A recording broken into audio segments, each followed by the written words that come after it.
Hey guys, तो आज हम करने वाले हैं हिंदी भाषा और साहित्य का इतिहास। ये सब्जेक्ट हमारा बीए प्रोग्राम सेमेस्टर फर्स्ट के अंदर है। इसके अंदर हम जितने भी इंपॉर्टेंट क्वेश्चंस को करेंगे वो काफ़ी ज़्यादा इंपॉर्टेंट होने वाले हैं हमारे एग्जाम के पर्पज से। सबसे पहले हम इसका सिलेबस को चेक करेंगे कि आखिर कौन कौन से चैप्टर में से हमारा किस किस तरीके के क्वेश्चंस को पूछा जाएगा हमारे एग्जाम के अंदर। तो सबसे पहले हम इसकी फर्स्ट यूनिट को देखते हैं, यानी हमारी जो इकाई 1 है उसको देखते हैं कि वो हमारा कौन सी यूनिट है। हिंदी भाषा का विकास का हमें सामान्य परिचय बताना है कि इसमें हमें सिंपल सा इंट्रोडक्शन देना कि आखिर किस तरीके से हमारा जो हमारी हिंदी भाषा उसका विकास हुआ है। इसी का हमारा जो खा पार्ट है उसके अंदर हमें क्या बताना है, आदिकाल। जैसे हम सभी जानते हैं जो हमारा हिंदी साहित्य रहा है उसको काफ़ी सारे कालों में, यानी आप कह सकते हो 4 कालों में इसको डिवाइड किया गया है। उन जितने भी हमारे 4 काल रहे हैं उन सभी के बारे में हमें इस सब्जेक्ट के अंदर पढ़ना है। जो हमारा हिंदी भाषा साहित्य का इतिहास है उसके अंदर हमें इन्हें 4 कालों के बारे में ही डिफाइन करना है इस पूरे सब्जेक्ट के अंदर। ठीक है, कि आखिर इस काल में कैसा हुआ था, कैसी परिस्थितियाँ थी, कैसी धार्मिक परिस्थितियाँ थी, सामाजिक परिस्थितियाँ थी, कौन कौन सी कविताएं रची गई, इन सभी का हमें इंट्रोडक्शन देना है। आज की इस वीडियो के अंदर हम यही सब पढ़ने वाले हैं। ठीक है, इसी की जो हमारी सेकेंड यूनिट है उसमें क्या है, हमारे भक्ति काल के बारे में पढ़ना है कि आखिर हमारा भक्ति काल कैसा था, उस समय की परिस्थितियाँ कैसी थी और वहाँ उस समय की जो हमारी भक्ति काल के अंदर मुख्य जो प्रवृत्तियां रही थी, विशेषताएं कह सकते हैं हम उसको, वो कौन कौन सी थी भक्ति काल के अंदर। और इसी की जो हमारी थर्ड यूनिट है उसके अंदर हमें रीति काल के बारे में बताना है कि उसका नामकरण, यानी रीति काल का जो नाम है वो आखिर रीति काल ही क्यों पड़ा। ठीक है, उसका नामकरण किस तरीके से हुआ, इसकी हम प्रवृत्तियां पढ़ेंगे। ठीक है, इसी की हमारी जो हमारी लास्ट यूनिट है वो क्या है, हमारी आधुनिक काल के बारे में। इसके अंदर हम पढ़ेंगे कि आखिर जो हमारा मध्यकालीन और जो आधुनिक काल है इन दोनों में आखिर क्या डिफरेंस है, यानी इन दोनों में क्या अंतर है। मध्यकाल में किस तरीके की परिस्थितियां थी और आधुनिक काल में किस तरीके की परिस्थितियां हैं, कैसे कवि कविताएं लिखते हैं आधुनिक काल में, ये सारी चीज़ हम इसके अंदर पढ़ेंगे। क्या क्या इस समय की मुख्य प्रवृत्तियां, यानी क्या क्या मुख्य विशेषताएं रही हैं। ठीक है, गद्य विधाओं का उद्भव और विकास, उपन्यास, कहानी, नाटक, निबंध, इनका किस तरीके से विकास हुआ है, किसका इसमें इनके विकास के अंदर किसका सबसे ज़्यादा रोल रहा है, मतलब योगदान किसका सबसे ज़्यादा रहा है, ये सारी चीज़ें हम पढ़ने वाले हैं। इसके ऊपर हमारे किस तरीके के क्वेश्चंस को पूछा जाएगा वो सब कुछ हमने इस नोट्स में आपको प्रोवाइड कर दिया है कि आखिर हर चैप्टर से किस तरीके का क्वेश्चन आपके बनकर आ सकता है। इन्हीं में से आपके सभी क्वेश्चंस को पूछा जाएगा एग्जाम के अंदर। ठीक है, आप इन नोट्स को परचेज कर सकते हो, इसका लिंक आपको वीडियो के डिस्क्रिप्शन बॉक्स में मिल जाएगा। ठीक है, चलिए सबसे पहले हम अपना पहला क्वेश्चन देखते हैं कि हमारा किस तरीके का है। चैप्टर फर्स्ट में से पूछा गया है, हिंदी भाषा का उद्भव एवं विकास पर संक्षिप्त टिप्पणी कीजिए। जैसे कि हमने अभी देखा था कि हमारा सिलेबस के अंदर सबसे पहले यही था कि आखिर हिंदी भाषा का उद्भव किस तरीके से हुआ है उसका हमें परिचय देना था। ठीक है, उसी के ऊपर हमारा ये पहला क्वेश्चन बनकर आया कि आखिर किस तरीके का इसका उद्भव हुआ। उद्भव विकास का मतलब एक ही है कि आखिर इसका डेवलपमेंट किस तरीके से हुआ, हमें अलग अलग परिस्थितियों के बारे में इसके अंदर डिफाइन करना होगा। ठीक है, अगर आप कोई भी आंसर लिखते हो तो उसके अंदर सबसे पहले आपको क्या करना होता है, सबसे पहले आपको परिचय देना होता है उस क्वेश्चन का। ठीक है, परिचय देने के बाद आपको क्वेश्चन को स्टार्ट करना होता है जो आपको क्वेश्चन में पूछा गया है कि अच्छा हमें उद्भव और विकास बताना है। देन आप उसका एक पॉइंट बनाओगे कि हिंदी भाषा का उद्भव एवं विकास। ठीक है, फिर उसके बाद उसको डिस्क्राइब करोगे। सबसे पहले आपको क्वेश्चन का इंट्रोडक्शन देना होता है, यानी आप पहले इसका क्या दोगे, एक परिचय दोगे। स्टार्ट करते हैं अपना। वैदिक संस्कृत काल में आर्य प्रदेश में 3 स्थानीय बोलियां विकसित हो चुकी थी। जो हमारा वैदिक संस्कृति काल है, यानी आप कह सकते हो बहुत जो हमारा प्राचीन समय रहा है, एंशिएंट टाइम के समय में क्या हुआ करता था, जैसे हम सभी जानते हैं कि उस समय में संस्कृत जो भाषा थी जो हमारी वो काफ़ी ज़्यादा प्रमुख हुआ करती थी। और उस समय में 3 स्थानीय बोलियों का क्या हुआ था, विकास हुआ था, हम कह सकते हैं उसका डेवलपमेंट हुआ था। स्थानीय बोली कौन सी होती हैं, जो अलग अलग प्रदेशों में अलग अलग जगहों पर अलग अलग तरीके से बोली जाती हैं, उन्हीं को हम क्या कहते हैं, स्थानीय बोलियाँ कहते हैं। अब वो 3 बोलियाँ कौन सी थी हमारी, सबसे पहली थी हमारी कौन सी, पश्चिम उत्तरी, और दूसरी थी हमारी मध्य प्रवर्ती, और तीसरी थी हमारी पूर्वी। ठीक है, ये 3 भाषाओं का हमारा वैदिक काल के अंदर कह सकते हैं हमारा विकास हुआ था। ठीक है, पाली काल में एक और स्थानीय बोलियां धीरे धीरे 6-7 हो गई थी।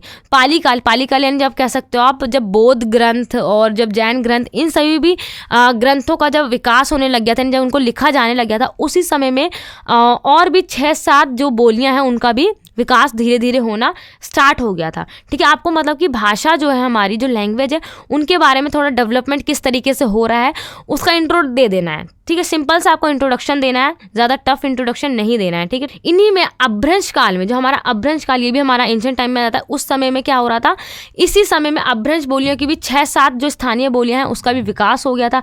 अब वो कौन कौन सी बोलियां, वो आपको यहाँ पे अच्छी तरीके से बता रखा है, दिखा रखा है हमने, कि जो हमारी प्रचुर भाषा हो गई, केकई हो गई, टक, शेरशनी, महाराष्ट्र, अर्ध मगधी, मगधी, ये सारी भाषाओं का हम कह सकते हैं उस समय में विकास हो रहा था। और इन्हीं सारी जितनी भी हमारी लैंग्वेज रही है, जितनी भी हमारी भाषाएं रही हैं, उन्हीं से धीरे धीरे करते आगे करते हमारी हिंदी जो भाषा है, जो आज हम बोलते, आम बोलचाल की भाषा जो है हमारी भारत के अंदर सबसे बोली जाने वाली भाषा, हम हिंदी को कह सकते हैं, ठीक है, जो सभी लोग आराम से समझते हैं, ठीक है। जैसे कि आप कह सकते हो कि दक्षिण साइड में है ना अलग अलग भाषाएं बोली तो जाती हैं, बट अगर आप उनसे हिंदी में बात भी करते हो तो वो समझ जाते हैं। इन्हीं सारी भाषाओं से धीरे धीरे करके हमारी हिंदी जो भाषा है उसका उद्भव हुआ, हम कह सकते हैं उसका डेवलपमेंट हुआ, उसका आप कह सकते हो विकास हुआ, ठीक है। इन्हीं अपभ्रंशों से आधुनिक भाषाएं उद्भव हुई, ठीक है। ये जितनी भी हमारी अपभ्रंश भाषाएं, अपभ्रंश का मतलब ही होता है टूटी फूटी भाषाएं, जो पूर्ण रूप से पूर्ण नहीं है ना, पूरी तरीके से वो पूर्ण नहीं है, तो वही टूटी फूटी भाषाओं से धीरे धीरे करके क्या हुआ, हमारी जो आज की जो हमारी स्थानीय भाषाएं हैं, ये जो हमारी हिंदी है, उन सभी का हम कह सकते हैं उद्भव हुआ, ठीक है। जितनी भी हमारी है आज, जैसे पंजाबी, महाराष्ट्रीय, मराठी, गुजराती, राजस्थानी, ये जितनी भी हमारी भाषाएं बोली जाती हैं आज के समय में, वो इन जो हमारी अपूर्ण जो भाषाएं थी उस समय के अंदर, उन्हीं से धीरे धीरे करते इनका पूर्ण विकास हो पाया है, ठीक है। हिंदी जो 5 उपभाषाओं से मिलकर इसका एक समूह है। अब वो 5 कौन सी उपभाषाएं हैं, जैसे पश्चिमी हिंदी, पूर्वी हिंदी, राजस्थानी और पहाड़ी, ठीक है। ये सारी जो हमारी हिंदी है, इन 5 भाषाओं को हम क्या कह सकते हैं, हिंदी भाषा की हमारी क्या है, उपभाषाएं हैं, ठीक है। इन्हीं से हमारा पूरे देश में आप देख सकते हो ये सारी भाषाएं बोली जाती हैं। कहीं पश्चिमी हिंदी बोली जाती है, कहीं पूर्वी हिंदी, कहीं राजस्थानी में अलग अलग तरीके की भाषाएं होती हैं, पहाड़ी के अंदर, बिहारी में, है ना, अलग अलग जगहों पे अलग अलग तरीके की लैंग्वेज का यूज़ करा जाता है, हम जैसे हम अपने भारत में देखते ही हैं, ठीक है। अब हमारा सबसे पहले आता है जो हमारा हिंदी शब्द है। आखिर जो हमारा हिंदी शब्द है उसका कैसे विकास हुआ, उसका उद्भव कहाँ से हुआ है, ठीक है। हिंदी वर्ड किसने दिया है, सबसे पहले हम इसको समझते हैं, ठीक है। जैसे आपने 12th क्लास में ही पढ़ा होगा, जो हमने हड़प्पा सभ्यता पढ़ा था, उसके अंदर हमने पढ़ा था जो हमारा हड़प्पा सभ्यता वो हमारा सिंधु नदी जो है उसके किनारे पे बसी हुई थी, ठीक है। और उस नदी के किनारे ही जितने भी हमारे आक्रमणकारी हो गए या जितने भी हमारे विदेश यात्री होते हैं, वो उसी के सहारे हमारे भारत के अंदर आया करते थे, ठीक है। और वो सिंधु नदी के किनारे आया करते थे। इसी तरीके से ईरान के कुछ यात्री, ईरान के जो लोग थे, वो जब आए भारत के अंदर, प्राचीन भारत के अंदर, तो वो उन्होंने क्या नाम रख दिया, सिंधु, जो सा से शुरू है हमारा, हम देखेंगे सिंधु नदी, तो ईरान के अंदर सा को ना हा बोला जाता है, ठीक है। इसलिए उन्होंने क्या रख दिया, सा को हा रखा गया, तो उन्होंने क्या रख दिया, हिंदू, ठीक है, हिंदू रख दिया। तो ईरानी से हम कह सकते हो ईरान के जो लोग आए भारत के अंदर, चाहे आप कह सकते हो आक्रमणकारी आए, जो इतने विदेश यात्री आए, उन्होंने सिंधु नदी के किनारे आए थे। सिंधु नदी के किनारे हमारा पूरा भारत बसा हुआ था, हमारी सभ्यताएं बसी हुई थी, इसलिए उन्होंने उसका नाम क्या रख दिया, हिंदू रख दिया, ठीक है। वहीं से हमारा कौन सा शब्द निकल के आया, हिंदी कह सकते हैं, हम कह सकते हैं हिंदू कह सकते हैं, ठीक है। अब आ जाता है हमारा जो हमारा पूरी जो हिंदी भाषा है, ठीक है, जो हमारी जो आम बोलचाल की भाषा है हमारी हिंदी भाषा, आखिर उसका उद्भव और विकास किस तरीके से हुआ है। भारत में सबसे पहले वैदिक संस्कृति चलती थी। भारत में जो पुराना समय रहा है हमारा, उस समय वैदिक संस्कृति चला करती थी, ठीक है। भारतीय भाषा में प्राचीनतम ग्रंथ ऋग्वेद है।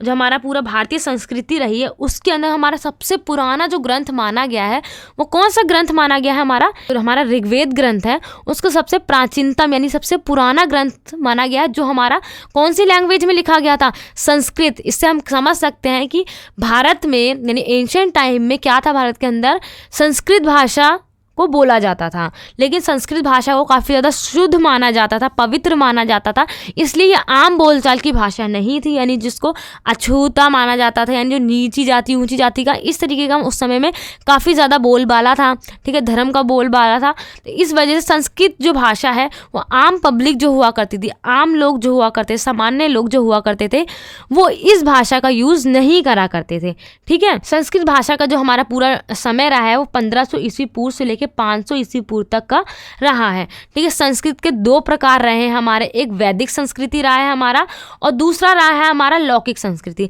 अब वैदिक संस्कृति और लौकिक संस्कृति हमारा क्या है, जैसे वैदिक संस्कृति में क्या है, जितने भी हमारे वेद, पुराण, उपनिषद, जितने भी हमारे ये सब लिखे गए हैं वो हमारी क्या कहलाएंगे, हमारे वैदिक संस्कृति कहलाएंगी। ठीक है, और जो हमारी लौकिक संस्कृति में कौन सी आ जाएंगी, जिसके अंदर हमारा रामायण, महाभारत, नाटक, व्याकरण, ये सारी रचनाएं हुई हैं, उसको हम क्या कहेंगे, लौकिक संस्कृति कहेंगे। ठीक है, इसके अंदर हम रामायण, महाभारत में इसके अंदर हम क्या देख रहे हैं, जो परिवार है, परिवार के अंदर क्या परेशानी आ रही है, प्रशासन कैसा है, ये सारी चीज़ें हमने रामायण महाभारत में देखी हैं। उपनिषद और वेद वगैरह में क्या है कि आखिर हमें कौन सी चीज़ों को रूल रेगुलेशन बता रखे हैं। हम सिंपल से हम कह सकते हैं कि किस व्यक्ति को कौन सा काम करना चाहिए, कैसे रहना चाहिए, है ना, ये सारे रूल रेगुलेशन हमारे इन सभी में कह सकते हैं हमारे वैदिक संस्कृति के समय में जो रचनाएं हुई थी उसमें बताया गया, लेकिन लौकिक संस्कृति में ऐसा नहीं है।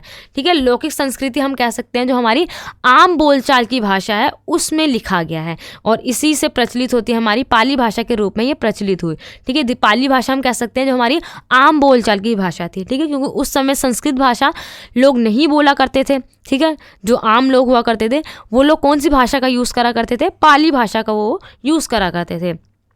अब आ जाता है जो हमारी हिंदी भाषा है, उसको 3 कालों में हम कह सकते हैं विभाजन करा गया, उसको विभाजित किया गया, डिवाइड किया गया है। सबसे पहला जो है हमारा प्राचीन या आदिकाल हिंदी कह सकते हैं, हमारा मध्यकालीन हिंदी कह सकते हैं, थर्ड है हमारा आधुनिक हिंदी। ठीक है, इस तरीके से हम कह सकते हैं जो हमारा हिंदी भाषा है वो 3 कालों में विभाजित किया गया है।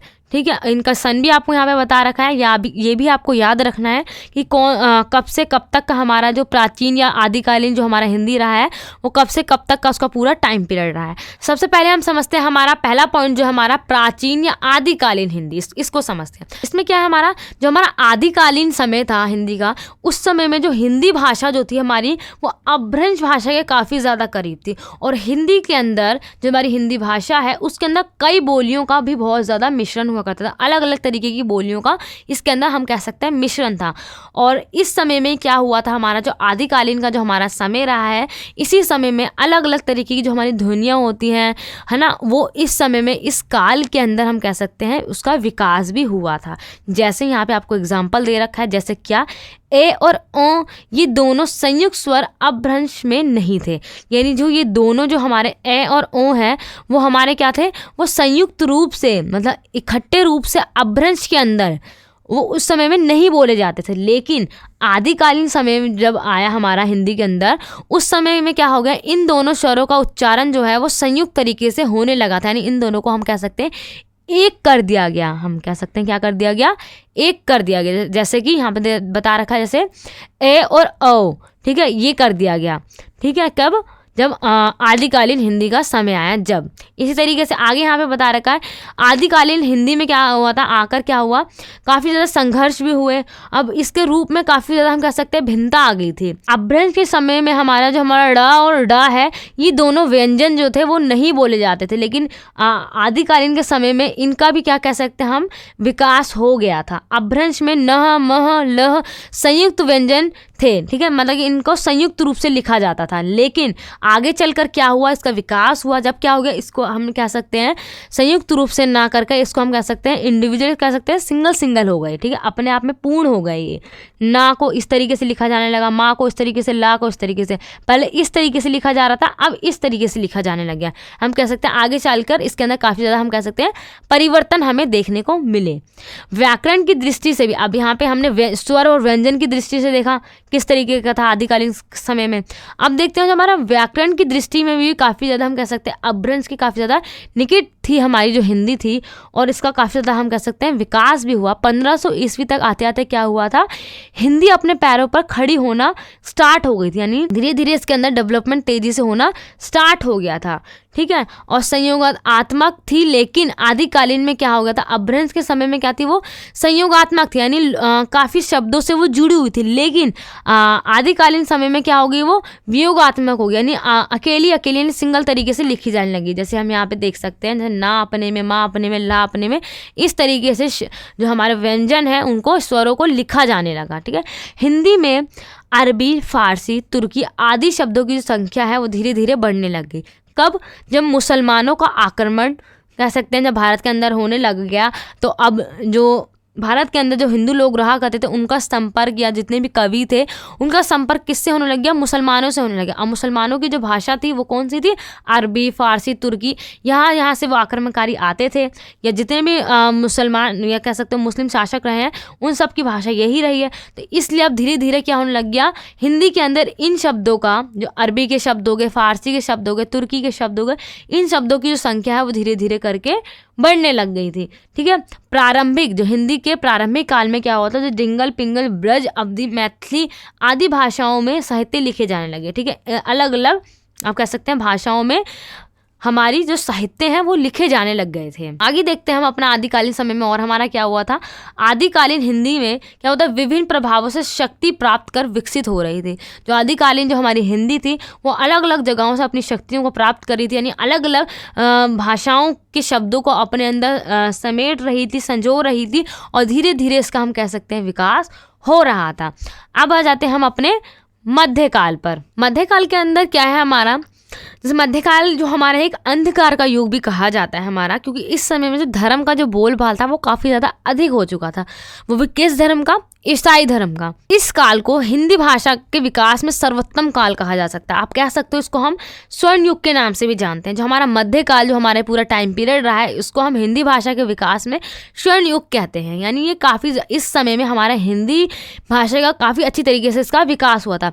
भाषा और साहित्य दोनों की दृष्टि से इस युग में विशेष महत्व है। मध्यकालीन हिंदी पूरी तरह अपने पैरों पर खड़ी हो गई थी। आदिकालीन समय में क्या था, जो हिंदी थी वो धीरे धीरे खड़ी होना स्टार्ट हो रही थी, यानी अपना जो वजूद है वो बनाना इसका स्टार्ट कर रही थी। लेकिन मध्यकाल तक आते आते समय में क्या हो गया, जो हमारी हिंदी थी वो पूरी तरीके से अपने पैरों पर खड़ी हो गई थी। विदेशी भाषाओं के शब्द प्रयुक्त होने लगे। अब क्या होने लगा था कि अब पहले क्या था, जब जो मुस्लिम शासक आए, आक्रमणकारी आए, उनकी वजह से फारसी, अरबी इन शब्दों का विकास होने लग गया था हिंदी के अंदर। और इसी तरीके से अलग अलग, जैसे कि अंग्रेज आए, पुर्तगाली आए, स्पेनी आए, फारसी आए, ये अलग अलग देशों से, बाहर के देशों से और भी लोग जब आए भारत के अंदर, विदेश यात्री हैं, तो उनकी जो भाषाएं थी, उनके शब्द जो थे वो भी हमारी हिंदी भाषा के अंदर समाने लग गए। हम कह सकते हैं हिंदी भाषा जो थी, हमारी हिंदी के अंदर जितनी भाषाएं थी वो सारी की सारी इससे प्रभावित होने लग गई, ये वाली भाषाओं से और इन वाली भाषाओं से। ठीक है, धर्म की भावना जो थी हमारी प्रबल होने के कारण उस समय में तत्सम शब्दों का जो प्रयोग है वो काफ़ी बढ़ चढ़कर किया जाने लग गया था, क्योंकि जो धर्म का जो बोलबाला है वो काफ़ी ज़्यादा कह सकते हैं हम मजबूत हो गया था। लोगों ने धर्म पर विश्वास करना, अंधविश्वासों की तरह धर्म पर विश्वास करना स्टार्ट कर दिया था। साहित्य में गद्य की अपेक्षा पद की ओर कवियों का विशेष झुकाव रहा। मध्यकाल के अंदर क्या था, जो साहित्यकार हुआ करते थे, जितने भी हमारे कवि वगैरह हुआ करते थे, वो गद्य की अपेक्षा यानी गद्य को ना लिखकर वो पद्य को, यानी कवियों ने इस पर काफ़ी ज़्यादा झुकाव दिया, पद्य को लिखा करते थे। ब्रज और अवधी इस काल की समृद्ध भाषा थी। जितने भी हमारे काव्य, काव्यांश वगैरह जितने भी लिखे जाते थे, पद पद्यांश, वो सारे हमारी कौन सी भाषा में हुआ करते थे, ब्रज या अवधी भाषा के अंदर लिखे जाते थे। लेकिन आगे चलकर धीरे धीरे जब आधुनिक काल में आए तो वही हमारा खड़ी बोली में इन सबको लिखा जाने लग गया। ब्रज में कृष्ण साहित्य और अवधी में राम साहित्य रचे गए। ठीक है, जो ब्रज की जो भाषा होती थी उसके अंदर जितने भी साहित्य लिखे जाते थे उसके अंदर कृष्ण के बारे में बताया जाता था, और जो अवधी भाषा में जितने भी साहित्य हुआ करते थे उसके अंदर हमारे राम जी जो होते हैं उनके बारे में साहित्य को लिखा जाता था। थर्ड पॉइंट हमारा क्या आ जाता है, आधुनिक काल। इस काल के अंदर क्या हुआ था, हिंदी भाषा के इतिहास में इस काल का जन्म संघर्ष तथा क्रांति में हुआ था। जो हिंदी भाषा का जो इतिहास हुआ वो काफ़ी ज़्यादा संघर्ष और क्रांति पूर्व हुआ इस काल के अंदर। क्यों, जैसे कि अगर आपने 11th क्लास में हिस्ट्री पढ़ी होगी तो आपने सामंतवाद चैप्टर पढ़ा होगा, जो हमारा पूरा मध्यकाल के ऊपर बेस्ड है वो चैप्टर। उसमें बताया गया है किस तरीके से सामंतवादियों ने और ईसाई धर्म ने कैसे अपना पूरा प्रभुत्व जमा रखा था पूरे विश्व के अंदर, और उन्हीं का बोलबाला हुआ करता था। उन्हीं से संघर्ष के बाद, लड़ाई के बाद पूर्ण जागरण काल आया। उसी को हम आधुनिक काल भी कहते हैं अपनी साहित्यिक लैंग्वेज में, और उसी को हम पूर्ण जागरण भी कहते हैं, इंग्लिश में रेनेसां कहते हैं। ठीक है, अलग अलग नामों से हमारा ये पूरा काल जो है जाना जाता है। ठीक है, ब्रज और अवधी के स्थान जो था वो धीरे धीरे घटने लग गया, और आपको कौन सी भाषा का प्रचलन हो गया था, खड़ी बोली जो भाषा है हमारी वो बोली जाने लग गई। और उन्हीं में साहित्य भी लिखे जाने लग गए। अंग्रेज़ों को भारत की जनता से संपर्क करने के लिए यहाँ की भाषा को सीखना अवश्य हो गया था। जब अंग्रेज़ अब भारत के अंदर आ चुके थे, है ना, उन्होंने हम पर अपना प्रभुत्व जमा लिया था। अब वो हमारे पूरे भाग्य विधाता बन बैठे थे, ठीक है। अब क्या था, अब उन्हें अगर आम पब्लिक की भाषा को समझना है, हमसे संपर्क करना है, कम्युनिकेट करना है, तो उसके लिए उन्हें क्या करना पड़ेगा, हमारी भाषा भी तो सीखनी पड़ेगी। थोड़ा बहुत उन्हें समझ में भी तो आना चाहिए ना, कि हिंदी जो भाषा है तरीके से बोली जाती है, आखिर क्या है ना, उसको हमें सीखना पड़ेगा इन लोगों को। अगर हम कहीं किसी दूसरे देश में जाते हैं तो वहाँ की लैंग्वेज आना हमारे लिए काफ़ी ज़्यादा इंपॉर्टेंट हो जाता है। इसी तरीके से जब अंग्रेज़ भारत में आए तो उन्हें भी हिंदी भाषा को सीखने के लिए उन्होंने अलग अलग कॉलेज खुलवाए। 1800 ईस्वी में क्या हुआ, अंग्रेज़ों ने कलकत्ता में फोर्ट विलियम कॉलेज की स्थापना करी, जहाँ पर हिंदी का विकास काफ़ी अच्छी तरीके से किया गया, ठीक है। वहाँ पे हिंदी का विकास का प्रारंभ किया गया। अंग्रेजों ने इसका पूरा, आप कह सकते हो, स्टार्टिंग कर दी थी। 19वीं शताब्दी के उत्तरार्ध में भारत तेंदु युग में खड़ी बोली में गद्य लिखा जाने लगा। जैसे मध्यकाल के अंदर क्या हो रहा था, सिर्फ और सिर्फ पद लिखे जा रहे थे, लेकिन जब भारत तेंदु युग आया, आधुनिक युग आया, आधुनिक काल का जब समय आ गया, उस समय में क्या हुआ, हमारे अब गद्य भी लिखे जाने लगे थे। द्विवेदी युग के समय में हमारा क्या हो गया था, खड़ी जो बोली थी उसके अंदर साहित्य लिखे जाने लगे। उसी को हमने स्वर्ण युग के नाम से हमने इसको पुकारा, ठीक है। आज हिंदी वाणिज्य विज्ञान विधि तकनीक की भाषा है। आज हम क्या कह सकते हैं, जो हमारी हिंदी जो भाषा है उसका जो विकास है बहुत अच्छी तरीके से हो चुका है। अब आज के समय में ये वाणिज्य, यानी अगर हम कहीं से किसी से व्यापार करते हैं, विज्ञान के क्षेत्र में, विधि के तकनीक के क्षेत्र में, हर जगह हमें हिंदी जो भाषा हमें देखने को मिलती है। हिंदी भाषा की गणना आज विश्व की उन्नत भाषाओं में होने लग गई है। तो इस तरीके से हम कह सकते हैं जो हिंदी भाषा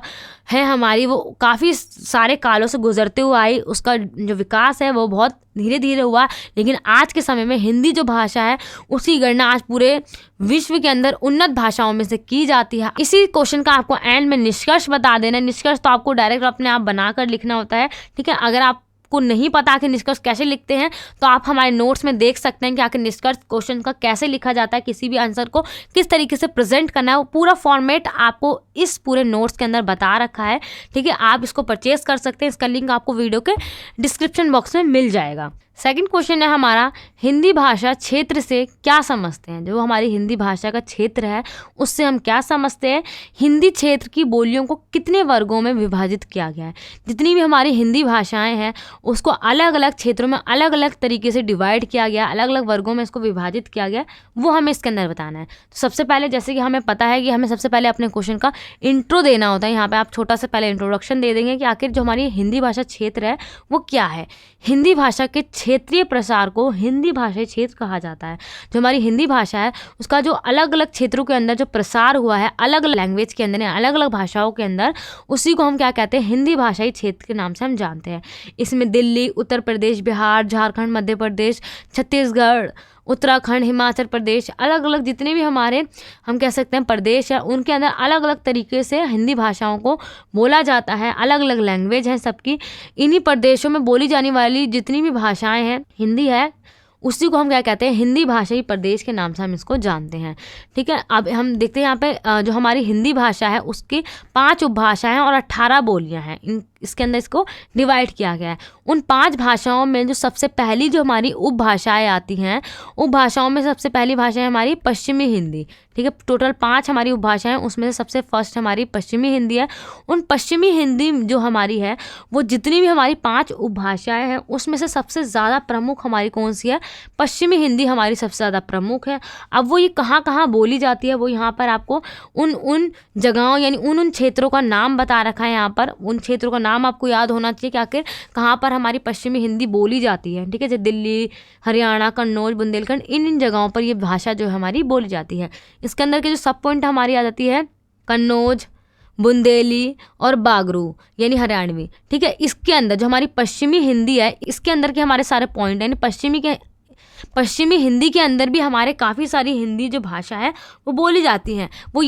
वो कौन कौन सी हैं, वो ये सारी हैं, ठीक है। अब सबसे पहले खड़ी बोली को आप आपको बताना होगा कि आखिर जो हमारी खड़ी बोली है वो कहाँ कहाँ बोली जाती है। सब इसके अंदर आपको डायरेक्ट क्वेश्चन में क्या याद रखना है, उनके क्षेत्र के नाम याद रखने हैं आपको, ठीक है, और कुछ याद नहीं रखना है। आपको क्या याद रखना है, क्षेत्रों के नाम। आप 4 से 5 क्षेत्र के नाम याद रखना है, यानी राज्यों के नाम, किन किन जगहों पर इस भाषा को बोला जाता है, ठीक है। साहित्य की दृष्टि में खड़ी बोली का जो साहित्य है वो सर्वाधिक समृद्ध है। यानी हम खड़ी बोली कब से स्टार्ट हुई थी, भारत हिंदू युग जब हमारा स्टार्ट हुआ था उस समय से हमारी जो खड़ी बोली है उसका स्टार्टिंग हो चुकी थी। ब्रज भाषा के अंदर हमारी श्री कृष्ण की जितनी भी लीलाएं रही हैं उनके जितने भी साहित्य रहे हैं वो ब्रज भाषा के अंदर लिखे गए हैं। अब जो हमारी ब्रज भाषा है वो कहाँ कहाँ बोली जाती है, किन किन क्षेत्रों में बोली जाती है, आगरा, मथुरा, एटा, ठीक है, मणिपुरी, फरुखाबाद, इन सारी शहरों के अंदर, इन सारी जगहों पे, जैसे बदायूं, बुलंदशहर, यहाँ पे कौन सी भाषा बोली जाती है, हमारी ब्रज भाषा। ब्रज भाषा भी हमारी एक हिंदी भाषा का ही आप कह सकते हो उपभाषा है, हम ये मान सकते हैं, ठीक है। वहाँ की वो आप कह सकते हो बोलियाँ हैं ये। कन्नौज जो हमारी इटावा, फरुखाबाद, शाहजहाँपुर, इन जगहों पर हमारी जो कौन सी भाषा बोली जाती है, कन्नौज भाषा बोली जाती है, ठीक है। ब्रज और बुंदेली के बीच का जो क्षेत्र है हमारा, उन जगहों पर हमारी कन्नौज भाषाओं को बोला जाता है। अब बुंदेली के अंदर हमारा जो उन सी जगह है वो झांसी, जालौन, सागर, ठीक है, इन जगहों पर हमारी बुंदेली जो भाषा है वो बोली जाती है। जो हमारी हरियाणवी कह लो या बागरू कह लो, वो कहाँ कहाँ बोली जाती है, हमारी दिल्ली के कई इलाके हैं हमारे, रोहतक, अमला, इन जगहों पे दिल्ली की ये जगह है, दिल्ली के अंदर उन जगहों पे हमारी जो ये वाली भाषा है हरियाणवी वो बोली जाती है, और हरियाणा के अंदर भी इसका प्रयोग किया जाता है। जैसे यहाँ पे हम एग्जाम्पल देख सकते हैं, जैसे को की जगह पे, को के स्थान पर क्या प्रयोग किया जाता है, वहाँ पे ना का प्रयोग किया जाता है। जैसे तन्ने, मन्ने, इन ना का ज़्यादा प्रयोग किया जाता है हरियाणवी भाषा के अंदर। ये इसकी विशेषता हम कह सकते हैं, इसकी खासियत है, ठीक है। अब इसी का हमारा जो सेकंड उपभाषा है वो है हमारी कौन सी है, पूर्वी हिंदी उपभाषा की बोलियाँ। ये सारी इसकी क्या हो गई, हमारी बोलियाँ हो गई। 5 हमारी टोटल क्या है, उपभाषाएं, और उन 5 उपभाषाओं के अंदर जितनी हमारी बोलियां उसको हम डिस्क्राइब कर रहे हैं। पूर्वी हिंदी में जो हमारी 3 बोलियां हैं, अब वो 3 बोलियां कौन कौन सी हमारी, जैसे अवधी, बघेली और छत्तीसगढ़ी हमारी किस भाषा के अंदर आती है, पूर्वी हिंदी उपभाषा के अंदर हमारी ये आती हैं। तुलसीदास जो है हमारे और रामचरित जो मानस है इनके द्वारा जो लिखा गया है वो हमारी इसी कृति में लिखी गई है, यानी हम कह सकते हैं पूर्वी हिंदी भाषा के अंदर वो हमारी लिखी गई है। इसके अंदर जो हमारी सबसे पहली बोली आती है वो हमारी कौन सी आती है, अवधी बोली। अवधी बोली हमारी किन किन क्षेत्रों में बोली जाती है वो यहाँ पे बता रखा है आपको, लखनऊ, उन्नाव, रायबरेली, ठीक है, इलाहाबाद, फतेहपुर, इन जगहों पर हमारी जो ये अवधी बोली है वो बोली जाती है। राम भक्ति शाखा का केंद्र अवध मंडल ही रहा है, ठीक है। जो हमारा अवध मंडल है वो इसका केंद्र बिंदु रहा है, इसी वजह से इसका नाम अवधी रख दिया गया है। इन जगहों पर जितने भी साहित्य वगैरह लिखे जाते हैं वो सारे हमारे अवधी भाषा में ही होते हैं, और इसके प्रमुख कवि हमारे कौन से रहे हैं, तुलसीदास जी रहे। तुलसीदास जी ने राम के ऊपर ही जितने भी अपने साहित्य वगैरह कविताएं लिखी हैं, साहित्य लिखे हैं, वो सारे हमारी कौन सी भाषा में लिखे हैं, अवधी भाषा के अंदर लिखे हैं। अब आ जाता है हमारे बघेली। बघेली भाषा जो कहाँ बोली जाती है हमारे, जैसे कि जबलपुर, मांडवा, बालाघाट आदि इन जिलों के अंदर हमारे जो ये भाषा बोली जाती है, ठीक है। छत्तीसगढ़ी में क्या होता है, जो छत्तीसगढ़ में जो भाषा बोली जाती है, मध्य प्रदेश, रायपुर, इन जगहों पे जो भाषा बोली जाती है उसको हम छत्तीसगढ़ कहते हैं, ठीक है। ये आपको एक एक लाइन का बार देख लोगे ना आपको अच्छी तरीके से याद हो जाएगा, ठीक है। आपको डीपली आंसर्स को पढ़ना है तो आप इस नोट्स को परचेज जरूर कर लेना, ठीक है। यही सारे क्वेश्चंस आपके एग्जाम में आएंगे। थर्ड इसका पॉइंट हम देखते हैं, राजस्थानी उपभाषाओं की प्रमुख बोलियां। अब हमारी जो थर्ड उपभाषा है राजस्थानी, उसकी प्रमुख बोलियां कौन कौन सी हमारी, वो है हमारी जयपुरी, मवेती, मालवाड़ी, मारवाड़ी, ये कौन सी हमारी इसकी राजस्थानी उपभाषाओं की प्रमुख बोलियां हैं। राजस्थान के अंदर ये सारी भाषाएं बोली जाती हैं, ठीक है। राजस्थानी हिंदी का प्रमुख उपभाषा है। राजस्थानी जो हिंदी है वो उसकी जो हिंदी की जो प्रमुख भाषाओं में से ये भी एक प्रमुख उपभाषा है। इसके अंदर आ जाता है हमारा सबसे पहले जयपुर, ठीक है। जयपुर में देखते हैं जो हमारा जयपुर उसका केंद्र है, इसलिए इस बोली का नाम हमने क्या रख दिया, जयपुरी भाषा या जयपुरी बोली कह लो आप। और इसी वजह से मवेती क्या है, हमारे राजस्थान का जो उत्तरी क्षेत्र है, उत्तरी क्षेत्र के जो सीमा है वहाँ पर जो उनसी बोलियों का प्रयोग किया जाता है वो हमारी क्या कहलाती है, मवेती। और किन किन जगहों पे बोली जाती है हमारी अलवर, भरतपुर, ठीक है, गुड़गांव, इन जिलों पे हमारी ये भाषा जो है, ये बोली जो है हमें सुनने को मिलती है। मालवी में दक्षिणी राजस्थान की बोलियों को मालवी कहा जाता है। जो राजस्थान है उसका जो दक्षिण का जो पार्ट है वहाँ पर जो बोलियों का प्रयोग होता है उसको हम क्या कहते हैं, मालवी कहते हैं। ठीक है, अब आता है हमारा मारवाड़ी। मारवाड़ी क्या होता है, जो हमारे राजस्थान की जो पश्चिमी क्षेत्र है, जैसे राजस्थान है उसका जो पश्चिमी जो क्षेत्र है वहाँ पर जो बोलियों का प्रयोग होता है उसको हम क्या कहते हैं, मारवाड़ी कहते हैं। ठीक है, जैसे कि यहाँ पे आपको काफ़ी सारे क्षेत्र बता रखे हैं कहाँ कहाँ पे ये बोलियाँ बोली जाती हैं। जोधपुर, बीकानेर, जैसलमेर, उदयपुर, इन जगहों पर हमारी मारवाड़ी भाषा का प्रयोग किया जाता है। अब आ जाता है हमारी चौथी उपभाषा है हमारी बिहारी। बिहारी की जो हमारी उपभाषा रही हैं वो कौन सी आ जाती है, हमारी भोजपुरी। जैसे भोजपुरी में क्या है, जब भोजपुर इसका केंद्र रहा है इसी वजह से इसका नाम क्या पड़ गया, भोजपुरी। ठीक है, भोजपुरी बिहारी की सर्वाधिक बोली जाने वाली भाषा है। सबसे ज़्यादा जो बिहार में प्रयोग होती है वो भोजपुरी भाषा का प्रयोग किया जाता है। ठीक है, इसका भोजपुर जिला जो है वो केंद्र रहा है, इसी वजह से इसका नाम भोजपुर रख दिया गया। मुख्य रूप से हमारी कहाँ कहाँ बोली जाती है, हमारी बिहार के अंदर और उत्तर प्रदेश के अंदर, पूर्वी उत्तर के अंदर ही हमारी बोली जाती है। यहाँ पे आपको क्षेत्र के नाम बता रखे हैं, 4-5 क्षेत्र के नाम याद कर लेना आपको कहाँ कहाँ बिहारी भाषा यानी भोजपुरी भाषा बोली जाती है। भोजपुरी फिल्मों ने इस बोली को राष्ट्रीय एवं अंतर्राष्ट्रीय प्रसिद्धि दी है। जो भोजपुरी के अंदर जितनी भी फिल्में बनती हैं उन्होंने क्या करा है, भोजपुरी भाषा को राष्ट्रीय क्या अंतर्राष्ट्रीय स्तर पर इसको ले गए हैं और इसके अंदर काफ़ी ज़्यादा प्रसिद्धि हमें देखने को मिलती है। ठीक है, अब आ जाता है हमारा मगही। मगही जो भाषा है हमारी वो बिहार में कहाँ बोली जाती है, पटना के अंदर बोली जाती है। इसी तरीके से जो हमारी मैथिली भाषा जो है इसके ऊपर जितने भी विचारक रहे हैं वो एक मत नहीं है कि ये बिहार की भाषा है भी, या इसको हम इसके अंतर्गत ला सकते हैं कि नहीं ला सकते हैं, इसको स्वीकार किया जा सकता है कि नहीं किया जा सकता है हिंदी भाषा के अंदर।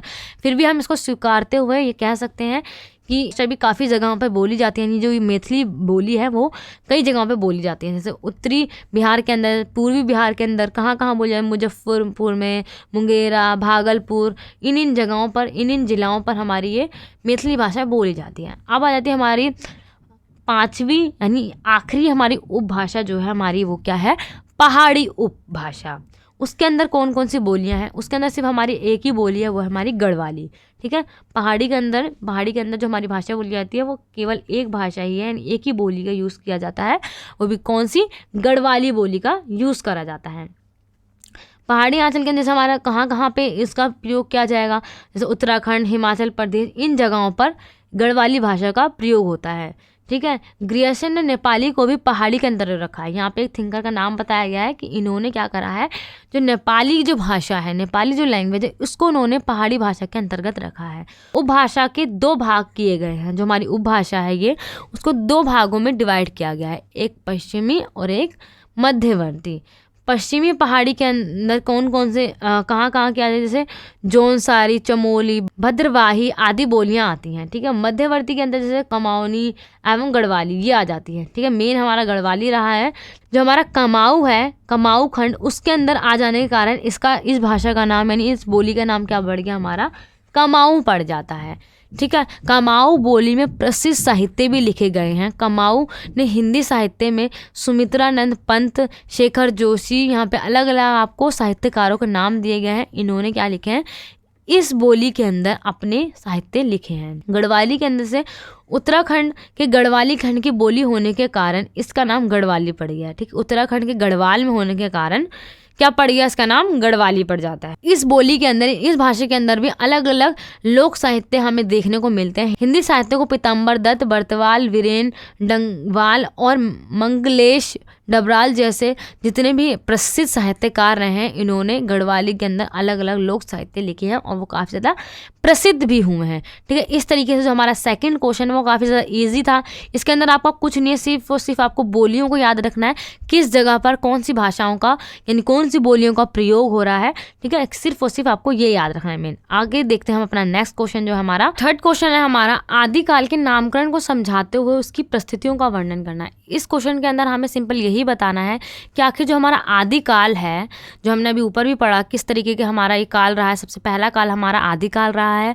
उस समय में कौन कौन सी परिस्थितियाँ थी, यानी उस समय में कैसी धार्मिक परिस्थिति थी, कौन सी सामाजिक परिस्थिति थी, कैसी साहित्यिक परिस्थिति थी, उन परिस्थितियों का वर्णन करना है। और डायरेक्ट हमें ये बताना है कि आखिर आदिकाल का नाम, आखिर आदिकाल क्यों पड़ा, उसका नामकरण कैसे हुआ। जैसे एक किसी बच्चे का नामकरण होता है ना, उसी तरीके से इन सभी कालों का भी एक नामकरण हुआ है। अलग अलग जितने भी हमारे कवि रहे हैं, साहित्यकार रहे हैं, उन्होंने अलग अलग अपने मतों से इनका नाम रखा है, फिर एक नाम जाके इसका डिसाइड हुआ। जैसे आदिकाल का नाम आदिकाल पड़ गया, यानी हम कह सकते हैं इसका नामकरण हो गया ये। ठीक है, इस क्वेश्चन को यहाँ पे आंसर में अच्छी तरीके से यहाँ पे आपको बता रखा है, हाईलाइट भी कर रखा है। आप इस नोट्स को परचेस कर सकते हो, लिंक आपको वीडियो के डिस्क्रिप्शन बॉक्स में मिल जाएगा। ठीक है, इसके अंदर आपको आदिकाल का नाम में यही बताना है। जैसे थिंकर, जैसे आपका सबसे पहले थिंकर आ जाते हैं हमारे यहाँ पे आचार्य रामचंद्र शुक्ल जो है, उन्होंने आदिकाल को सबसे पहले बताया था वीरगाथा काल। उन्होंने कहा था कि इस काल का नाम जो है हमारा वीरगाथा काल होना चाहिए, क्योंकि जो उस समय के जो राजा महाराजा रहे हैं उनकी वीरता को दर्शाता है ये, इसलिए इसका नाम वीरगाथा काल होना चाहिए। लेकिन उसी तरीके से जो विश्वनाथ प्रसाद मिश्र रहे हैं, उन्होंने ये बताया कि इस काल का नाम वीर काल रहना चाहिए। मिश्र बंधुओं ने इसका नाम प्रारंभिक काल बताया। ठीक है, अलग अलग थिंकर जो रहे, अलग अलग जो हमारे कवि रहे, उन्होंने अपने अलग अलग मतों से इसका अलग अलग नाम सुझाया, लेकिन एंड में जाकर इसका नाम क्या पड़ गया, हमारा आदिकाल इसका नामकरण हो गया। ठीक है, इसी तरीके से इसके अंदर सामाजिक परिस्थिति, राजनीतिक परिस्थितियाँ, इन सभी का वर्णन करोगे आप तो वो हमारा परिस्थितियों वाला पॉइंट बन जाएगा। ठीक है, इसको इस तरीके से आपको इस आंसर को लिख देना है। नेक्स्ट क्वेश्चन देख लेते हैं हम अपना, क्योंकि टाइम बहुत कम है। अगर मैं आपको सभी आंसर को एक एक करके पढ़ाऊंगी तो हमारा ये कंप्लीट नहीं हो पाएगा। सिर्फ अगर आप इस नोट्स को रीड करके भी जाते हो, सभी क्वेश्चंस को इसी में से पूछा जाएगा और आप अच्छी तरीके से इसको बनाकर लिख सकते हो, क्योंकि फॉर्मेट वाइज आपको नोट्स में लिख के दिया गया है। फोर्थ क्वेश्चन है हमारा, भक्ति आंदोलन के उद्भव तथा विकास पर प्रकाश डालिए, इसके समाज पर क्या प्रभाव पड़ा है उसका आकलन करना है हमें। सबसे पहले हमें बताना है कि भक्ति आंदोलन का उद्भव और विकास किस तरीके से हुआ है, देन उसका पूरे सोसाइटी के ऊपर, पूरे समाज के ऊपर आखिर क्या प्रभाव पड़ा, वो हमें उसके बारे में बताना है। ठीक है, ये हमारा पूरा मिडेवल पीरियड के टाइम का पीरियड का है कि जिस समय में क्या हुआ था, जो इस्लाम धर्म है भारत के अंदर एंटर हो चुका था।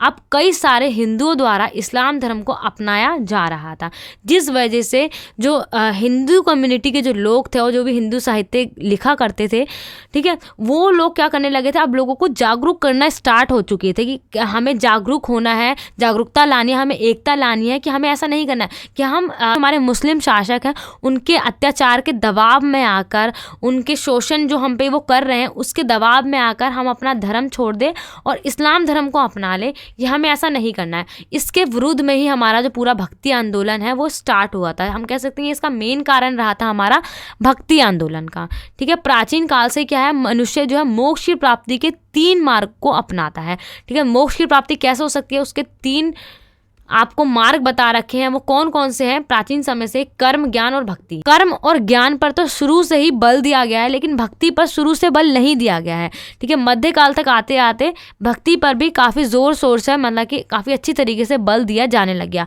अब भक्ति किस तरीके से, ऐसा नहीं कि ईश्वर की आराधना में लीन हो जाना, इस तरीके की भक्ति नहीं, वो अलग तरीके की भक्ति है कि मतलब ईश्वर को अपने अंदर मानना, कि ईश्वर हर जगह है, हमारे मन में है, हम उनके लिए उपवास रखना, उनके लिए बलि चढ़ाना, इन सारी बातों से अलग हटकर अलग भक्ति की बात करी गई थी हमारे भक्ति आंदोलन के अंदर। ठीक है, अब इसके उद्भव के जो मेन कारण रहे हैं वो मैं आपको बता देती हूँ। आपको सिर्फ और सिर्फ पॉइंट याद रखने हैं। ठीक है, और उन्हीं पॉइंट को आपको एक्सप्लेन करना है अपने एग्जाम के अंदर। सबसे पहले हमारा जाति व्यवस्था की जटिलता होना। ठीक है, मध्यकालीन भारत में क्या था, ये जो जाति व्यवस्था है उसका जो स्वरूप है बहुत ज़्यादा जटिल हो गया था। क्यों, क्या हो रहा था कि उच्च जातियाँ जो थी वो निम्न जातियों के ऊपर काफ़ी ज़्यादा अत्याचार करा करती थी, जिस वजह से जो निम्न जाति वाले लोग थे वो काफ़ी ज़्यादा परेशान थे और उन्होंने क्या कर दिया, भक्ति के मार्ग को अपनाया और इसी वजह से हमारा हमारा क्या हुआ, भक्ति आंदोलन जो है वो स्टार्ट हो गया।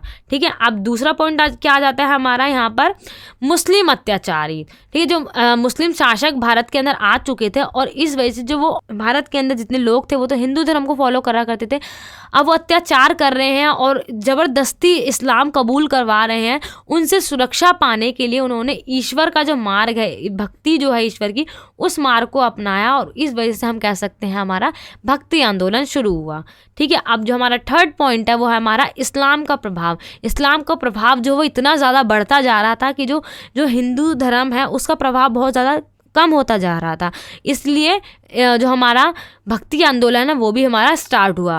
मंदिर व मूर्तियों का विनाश। इस्लाम के जितने भी हमारे शासक रहे, वो जो आक्रमणकारी रहे थे, वो क्या करते थे, मंदिरों को लूट पाट करना, मंदिरों की तोड़ फोड़ करना, जिस वजह से लोगों को काफ़ी ज़्यादा परेशानियां हुआ करती थी। वो उपासना की जगह है, उन मंदिरों को तोड़ना और हिंदुओं को स्वतंत्र रूप से मंदिर में उपासना ना करने देना, ये सारे रोक टोक आना और ये सारी परिस्थितियों की वजह से ही क्या हुआ था, हमारा जो भक्ति आंदोलन है उसकी स्टार्टिंग हुई थी, हम कह सकते हैं उसका उद्भव एवं विकास हुआ था।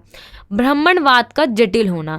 जो हमारा ब्राह्मणवाद है, यानी जो हमारा, जैसे आपने 12th क्लास में पढ़ा होगा कि जो हमारा जो ब्राह्मण है, ब्राह्मण क्या मानते हैं अपने आप को, जो ब्रह्मा है उसके हम सिर से पैदा हुए हैं, जिस वजह से वो अपने आप को काफ़ी ज़्यादा उच्च समझते हैं।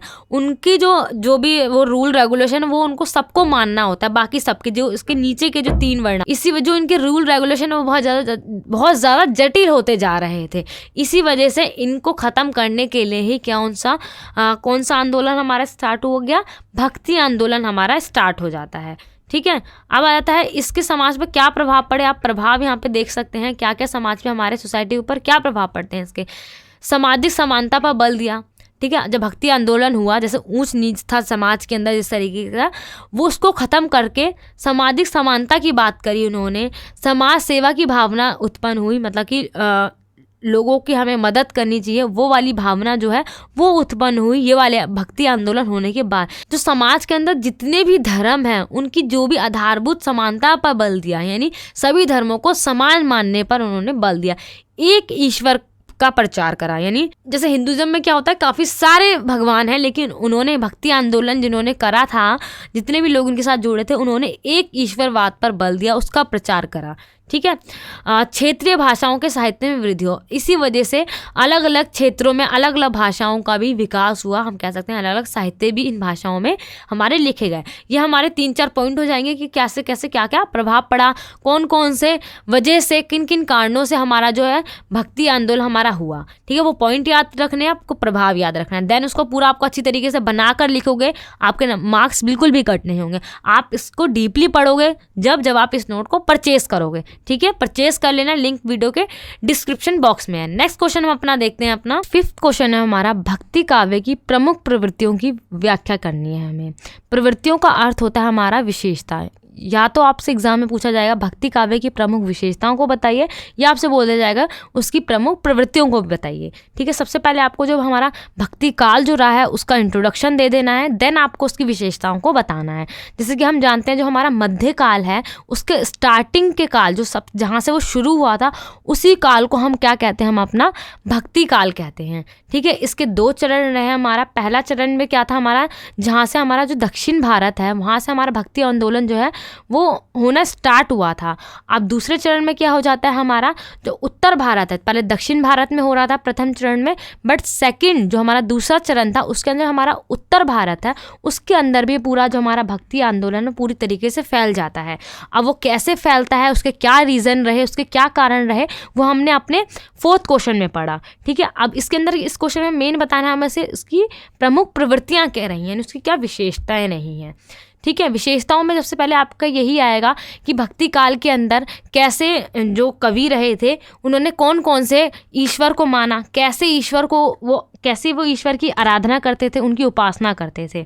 ठीक है, अब यहाँ पे मैं आपको चार्ट के द्वारा इसको समझाऊंगी। जैसे जो उसकी प्रवृत्ति है उसको 2 पार्ट्स में डिवाइड किया गया है, 2 भागों में विभाजित किया गया है। ठीक है, सबसे पहला हमारा है निर्गुण भक्ति, दूसरा है हमारा क्या, सगुण भक्ति। निर्गुण और सगुण भक्ति में क्या अंतर होता है, सबसे पहले हम वो समझते हैं। ठीक है, निर्गुण भक्ति वह भक्ति होती है जिसमें ईश्वर का जो निराकार रूप होता है उसकी उपासना की जाती है, यानी ईश्वर का कोई भी आकार नहीं होता है। ठीक है, जैसे आप एग्जाम्पल ले सकते हो, इस्लाम धर्म में यानी मुस्लिम लोग क्या करते हैं, उनके ईश्वर की यानी उनके भगवान की कोई आकार नहीं है, उनकी कोई मूर्ति नहीं है, उसके आगे वो पूजा उनकी उपासना नहीं करते हैं, वो निराकार है, वो ईश्वर के निराकार रूप की पूजा करते हैं। जैसे वो नमाज पढ़ते हैं तो कोई मूर्ति या कोई भी आकार का कोई भी चीज़ उनके सामने नहीं है, वो सिर्फ अपने मन में रखकर उनकी आराधना या कह सकते हो आप उपासना करते हैं। बट जो हमारा सगुण भक्ति होता है, सगुण भक्ति में ऐसा नहीं होता। सगुण भक्ति में क्या होता है, ईश्वर का एक आकार होता है, आकार के रूप में ईश्वर की पूजा की जाती है। इन्हें आप कह सकते हो ये लोग मूर्ति पूजक होते हैं। ठीक है, जो मूर्तियों की पूजा करते हैं वो होते हैं हमारे सगुण भक्ति वाले। ठीक है, अब इसके जो हमारे प्रमुख कवि रहे हैं निर्गुण भक्ति के, वो हमारे रहे हैं कबीर, और जो हमारे सगुण भक्ति के जो हमारे प्रमुख कवि रहे हैं वो रहे हैं हमारे तुलसीदास जी। ठीक है, अब इन दोनों जो हमारे सगुण भक्ति और निर्गुण भक्ति है, इन दोनों को भी अलग अलग पार्ट में डिवाइड किया गया है। जैसे ज्ञान श्री शाखा और प्रेम श्री शाखा, इसको निर्गुण भक्ति को 2 पार्ट में डिवाइड किया गया है। इसी तरीके से जो हमारे सगुण भक्ति है उसको भी 2 पार्ट में बांटा गया है। कैसे, एक बांटा गया हमारा राम भक्ति शाखा, दूसरा बांटा गया हमारा कृष्ण भक्ति शाखा के अंदर। ठीक है, अब सबसे पहले हम देखते हैं हमारा जो हमारा ज्ञान श्री शाखा है उसके अंदर क्या है। ज्ञान श्री शाखा के अंदर आएगा हमारा, जैसे कि हमने पढ़ा कि जो निर्गुण भक्त होते हैं वो क्या करते हैं, वो ईश्वर के निराकार रूप की पूजा करते हैं।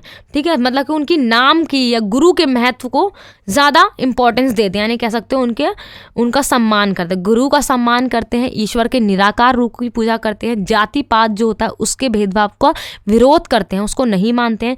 जितने भी रूढ़िवाद या आडंबर, ये जो भी अंधविश्वास जो चला आ रहा था शुरू से, ठीक है, बलि वगैरह, इन सब में विश्वास नहीं रखते हैं।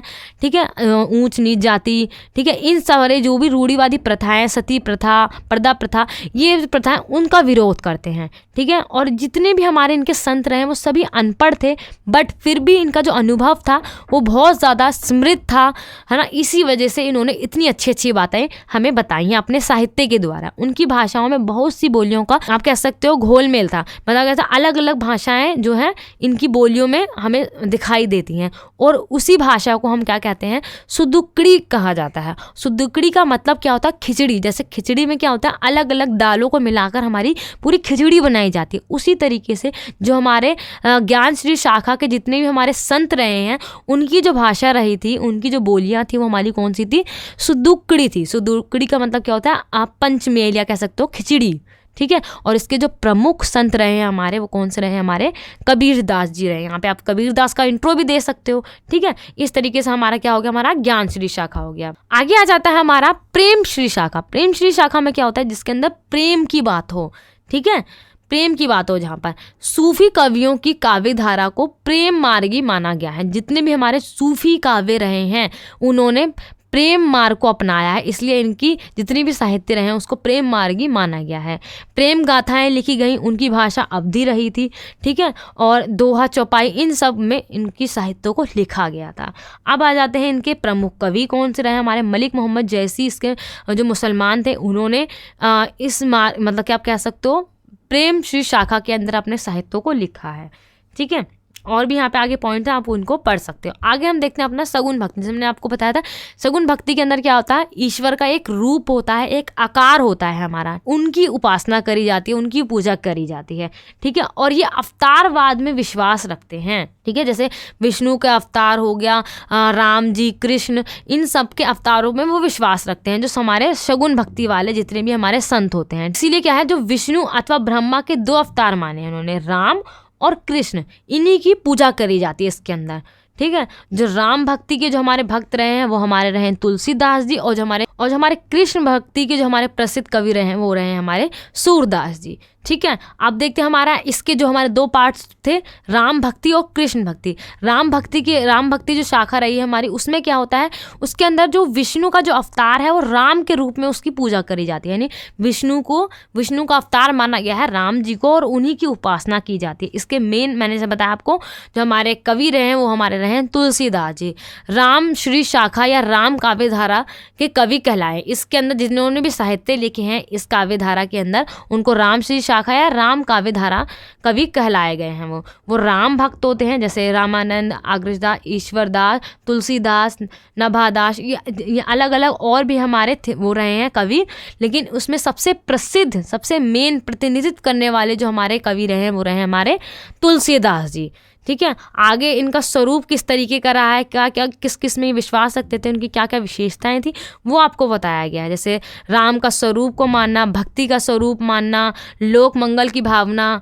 ठीक है, ये इसकी क्या रही है, हम कह सकते हैं खासियत रही है राम शाखा की, राम भक्ति शाखा जो रही है। ठीक है, राम को एक अवतार के रूप में पूजा करना। ठीक है, उनको ये मानना कि वो दशरथ के पुत्र हैं, उनकी उपासना करना और अवतारवाद में विश्वास रखना। भक्ति जो थी उनके सेवक के रूप में थी। ठीक है, मतलब कि भक्ति जो करेंगे एक सेवा के रूप में करेंगे उनकी। और तुलसीदास ने भक्ति और ज्ञान में अभेद माना है, लेकिन तुलसीदास ने आगे चल के क्या बताया, एक दास और भक्ति जो होती है उन दोनों के अंदर काफ़ी ज़्यादा डिफरेंस है, यानी उन दोनों में अंतर है। भक्ति एक अलग है और दास एक अलग है। ठीक है, उन्होंने ये बताया। लोक मंगल की भावना के अंदर आ जाता है, जैसे कि हमने रामायण पढ़ी, उसमें हमने ये पढ़ा है कि राम के बारे में बताया गया है, सीता के बारे में बताया है, यानी सीता जी एक आदर्श पत्नी हैं, राम एक आदर्श पुत्र हैं। ठीक है, हनुमान जी एक आदर्श सेवक हैं, कौशल्या एक आदर्श माता है, यानी आदर्श मतलब कि सभी लोग बहुत अच्छे हैं। उनका जो चरित्र बताया गया है वो सबका बहुत अच्छा बताया गया है। लोक मंगल की भावना है इसके अंदर। ठीक है, राम भक्ति के अंदर आप कह सकते हो। कृष्ण शाखा के अंदर क्या आएगा हमारा, जो विष्णु के अवतार के रूप में कृष्ण की उपासना करते हैं। और जो हमारे राम शाखा के अंदर क्या था, राम भक्ति शाखा के अंदर, कि वो विष्णु के अवतार के रूप में राम की पूजा करते हैं, यानी राम की उपासना करते हैं। और उसके जो हमारे प्रतिनिधित्व कवि रहे हैं वो कौन रहे, हमारे सूरदास जी रहे हैं। कृष्ण भक्ति का प्रचार ब्रज मंडल में बड़े उत्साह और भावना के साथ हुआ है, यानी जितने भी हमारे कृष्ण भक्ति के ऊपर जितने भी साहित्य वगैरह लिखे गए हैं वो सब ब्रज भाषा के अंदर लिखे गए हैं। और भी हमारे कवि रहे हैं जो बहुत ज़्यादा प्रसिद्ध रहे हैं हमारे कृष्ण शाखा के अंदर। ठीक है, जैसे कि यहाँ पे बता रखा, विद्यापति की जो पदावली में जो विद्यापति ने लिखी थी वो राधा कृष्ण का सिंगारिक वर्णन है, जिसमें 15वीं शताब्दी इनका प्रभाव हिंदी साहित्य पर पड़ा। 15वीं शताब्दी के अंदर उनका जो साहित्य का प्रभाव जो है पूरे समाज के अंदर पड़ा। उन्होंने अपने पदावली में क्या बताया, राधा और कृष्ण का जो श्रृंगार रस का वर्णन कराया उन्होंने।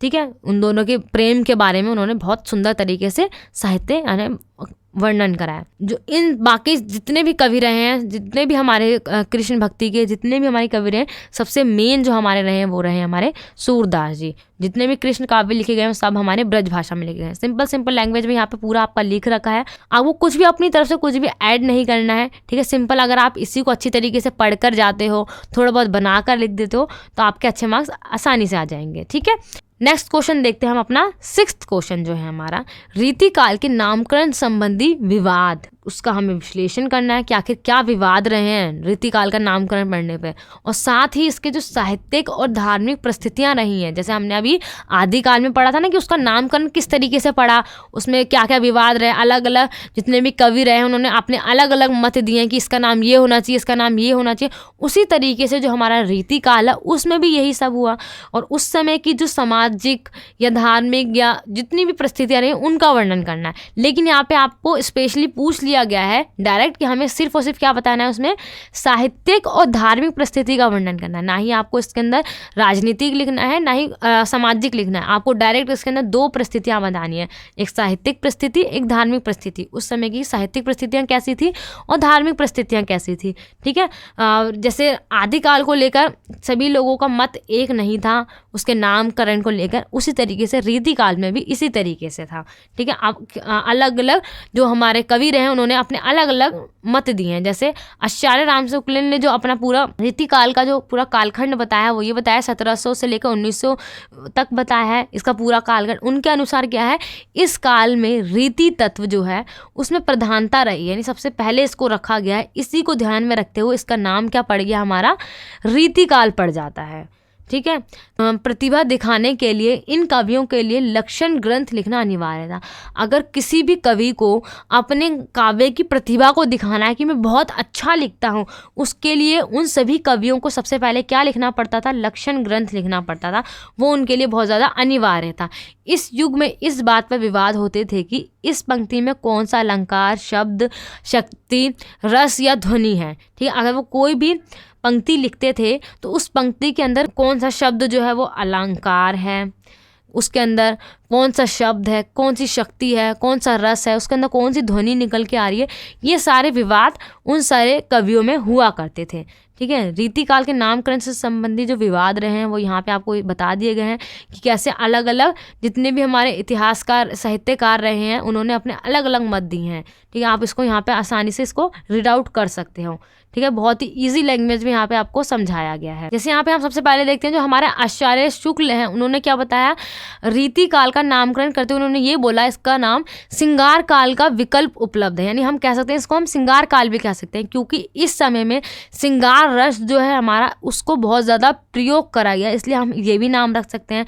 इसकी प्रधानता रही है, मतलब जितने भी काव्य लिखे गए हैं सिंगार रस की प्रधानता रही है, इसलिए हम इसको रस काल या सिंगार काल इस नाम से भी हम इसको पुकार सकते हैं। लेकिन जो हमारे मिश्र बंधुओं ने इस काल को क्या कहा, अलंकृत काल कहा है। अलंकृत काल इसलिए कहा उन्होंने क्योंकि उस समय में अलंकार पे बहुत ज़्यादा ध्यान दिया जाता था कि अगर हम कोई भी कविता लिख रहे हैं, कोई भी काव्य लिख रहे हैं तो उसको सजाने के लिए, जैसे अगर किसी लड़की को अच्छा दिखना है तो वो क्या करती है, मेकअप करती है, गहने पहनती है। इसी तरीके से अगर हमें किसी काव्य को अगर सुंदर दिखाना है तो उसके अंदर कवि क्या करते हैं, अलंकार का प्रयोग करते हैं। अलंकार एक ज्वेलरी का काम करते हैं, गहनों का काम करते हैं, यानी वो काव्य को सुंदर बना देते हैं। ठीक है, इसलिए उन्होंने क्या कहा, अलंकार पढ़ना चाहिए इसका नाम। दूसरी बात यहाँ पे ये निकल कर आती है कि इस काल से पहले या बाद में भी जहाँ अधिक अलंकार कविताएं सामने आती हैं तो उनका नामकरण भी क्या अलंकारों के आधार पर करने की सोच सकते हैं।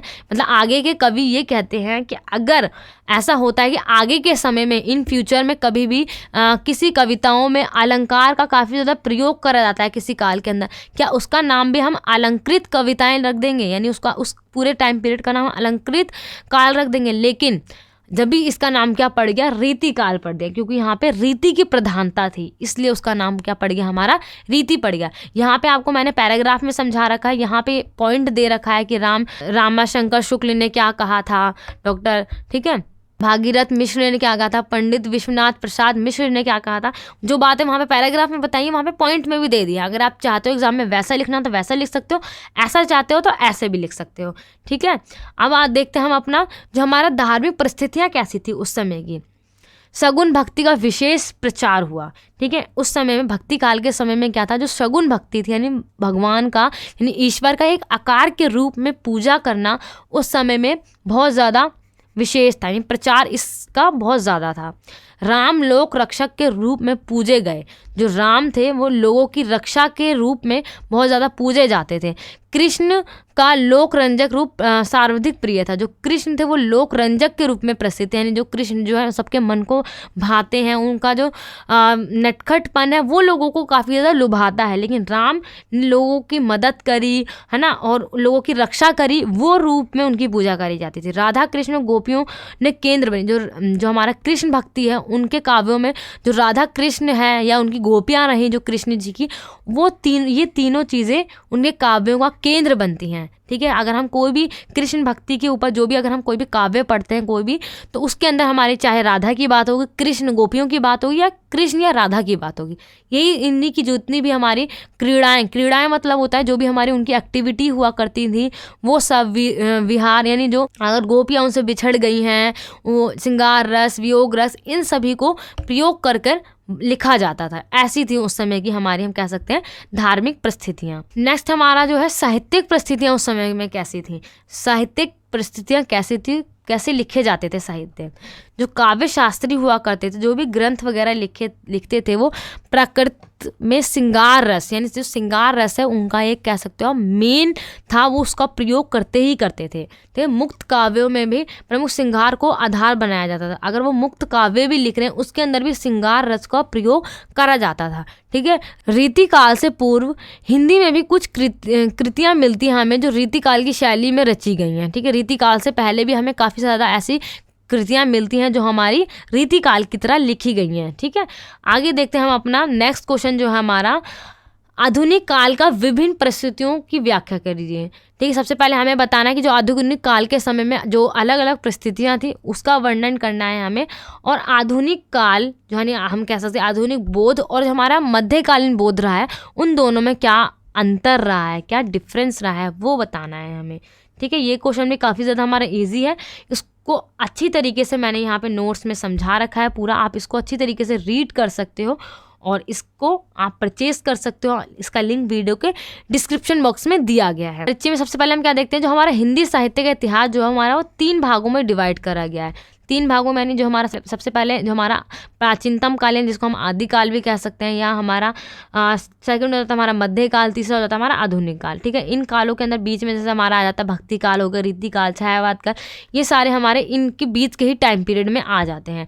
ठीक है, आधुनिक काल को हम पुनर्जागरण काल भी कहते हैं। भाषा की दृष्टि से ब्रज भाषा व अवधी भाषा का स्थान खड़ी बोली हिंदी ने ले लिया था। अब यहाँ पे आप सबसे पहले बताया जा रहा है आधुनिक काल के बारे में, जो हमारा सबसे एंड का जो काल रहा है। ठीक है, जो मध्य काल के बाद का जो टाइम पीरियड रहा था वो हमारा आधुनिक काल का टाइम पीरियड रहा था, और इसको हम पूर्ण जागरण काल से नाम से भी जानते हैं। पूर्ण जागरण इसलिए कहते हैं क्योंकि लोग जो हैं दोबारा से जगना, जागरूक हुए थे।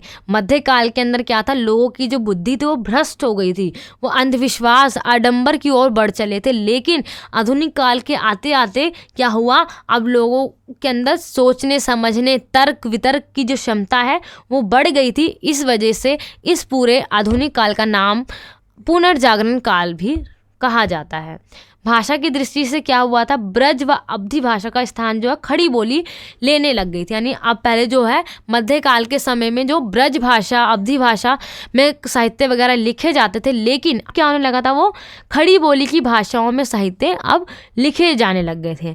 और जो हमारा आधुनिक काल की जो परिस्थितियाँ रही हैं, जैसे राजनीतिक परिस्थिति में क्या आ जाता है, हमारा अंग्रेजों के विरुद्ध बढ़ रहे असंतोष का समय था। आधुनिक समय में क्या है, अब लोगों के अंदर ये समझ में आ गया था कि अंग्रेज हम पे अत्याचार कर रहे हैं। ठीक है, वो हमारे भाग्य विधाता बन बैठे, अब इन्हें हमें अपने देश से भगाना है, उनकी जितनी भी नीतियां उनको हटाना है। इसलिए क्या हो गया था, अब उनके विरुद्ध में असंतोष पैदा हो गया था पूरे भारत के अंदर। पूरे वर्ल्ड का नहीं बता रही मैं, सिर्फ और सिर्फ भारत के बारे में पढ़ना है, क्योंकि हमारा इस सब्जेक्ट का नाम ही क्या है, हिंदी भाषा और साहित्य का इतिहास।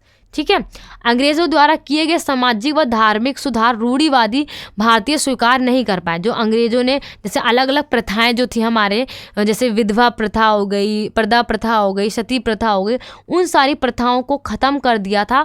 और यही जो रूढ़िवादी जो लोग थे भारतीय, वो उसको स्वीकार नहीं कर पाए। वो ऐसा समझ रहे थे कि जो अंग्रेज़ जो है हमारे निजी मामलों में पड़ रहे हैं, इसी वजह से उनके मन में अंग्रेज़ों के विरुद्ध में असंतोष पैदा हो गया, आक्रोश आ गया, और उन्होंने कह सकते हो विद्रोह करना स्टार्ट कर दिया था अंग्रेजों के विरुद्ध में। जो हमारे अंग्रेजी शासक रहे थे, जैसे लॉर्ड डलहौजी हो गया, लॉर्ड वेलेस्ली हो गया, उन्होंने अलग अलग तरीके की नीतियां बनाई थी, जिससे क्या कर सके, जितनी भी हमारे देश के अंदर देशी रियासतें थी, ठीक है, उनको वो क्या कर ले, ब्रिटिश साम्राज्य के अंदर मिला सके। मिलाने के लिए उन्होंने अलग अलग नीतियां बनाई, सहायक संधि बनाई। जैसे कि अगर कोई दत्तक पुत्र है, कोई गोद लिया हुआ पुत्र है, तो वो वहाँ का शासक नहीं बन सकता है। इस तरीके की अलग अलग तरीके की उन्होंने नीतियां बनाई थी, जिस वजह से भी जो देशी रियासतों के जो राजा थे अंग्रेजी शासक को पसंद नहीं करते थे। अंग्रेजों के विरुद्ध में जो सबसे पहली जो क्रांति हुई थी वो हमारी कब हुई थी, 1857 में हुई थी। और लेकिन ये जो क्रांति है वो ज़्यादा दिनों तक टिक नहीं पाई थी, वो अंग्रेजों ने दबा दिया था। ठीक है, लेकिन जो भारतीयों के मन में जो असंतोष था वो उसको नहीं दबा सका। अंग्रेजों ने मतलब कि जो पूरा जो हमारी क्रांति जो लड़ी गई थी, जो उनके विरुद्ध में आंदोलन जो चलाया गया था, वो उसको तो उन्होंने दबा दिया, बट जो भारतीयों के मन में जो असंतोष पैदा हो गया था, अशांति जो पैदा हो गई थी, उसको वो शांत नहीं कर पाए थे अंग्रेज। ठीक है, और आगे चलकर क्या हुआ, 1885 के अंदर क्या हो गया था, भारतीय राष्ट्रीय कांग्रेस की स्थापना होती है। अंग्रेजों ने क्या करा था, अपनी सहायता के लिए एक कांग्रेस की स्थापना कर दी। इसका काम क्या था, जो अंग्रेज हैं, अंग्रेजी जो इतने भी शासक हैं, उनका सहयोग करना। ठीक है, सहयोग करने के लिए उन्होंने बनाया था पूरा अपना, ताकि कांग्रेस जो है उनका सहयोग करे। इसके अंदर भारतीय लोग ही शामिल थे कांग्रेस के अंदर। लेकिन धीरे धीरे आगे चलकर क्या हुआ, कांग्रेस ने अपना पूरा स्वरूप जो है वो बदल लिया, यानी चेंज कर लिया।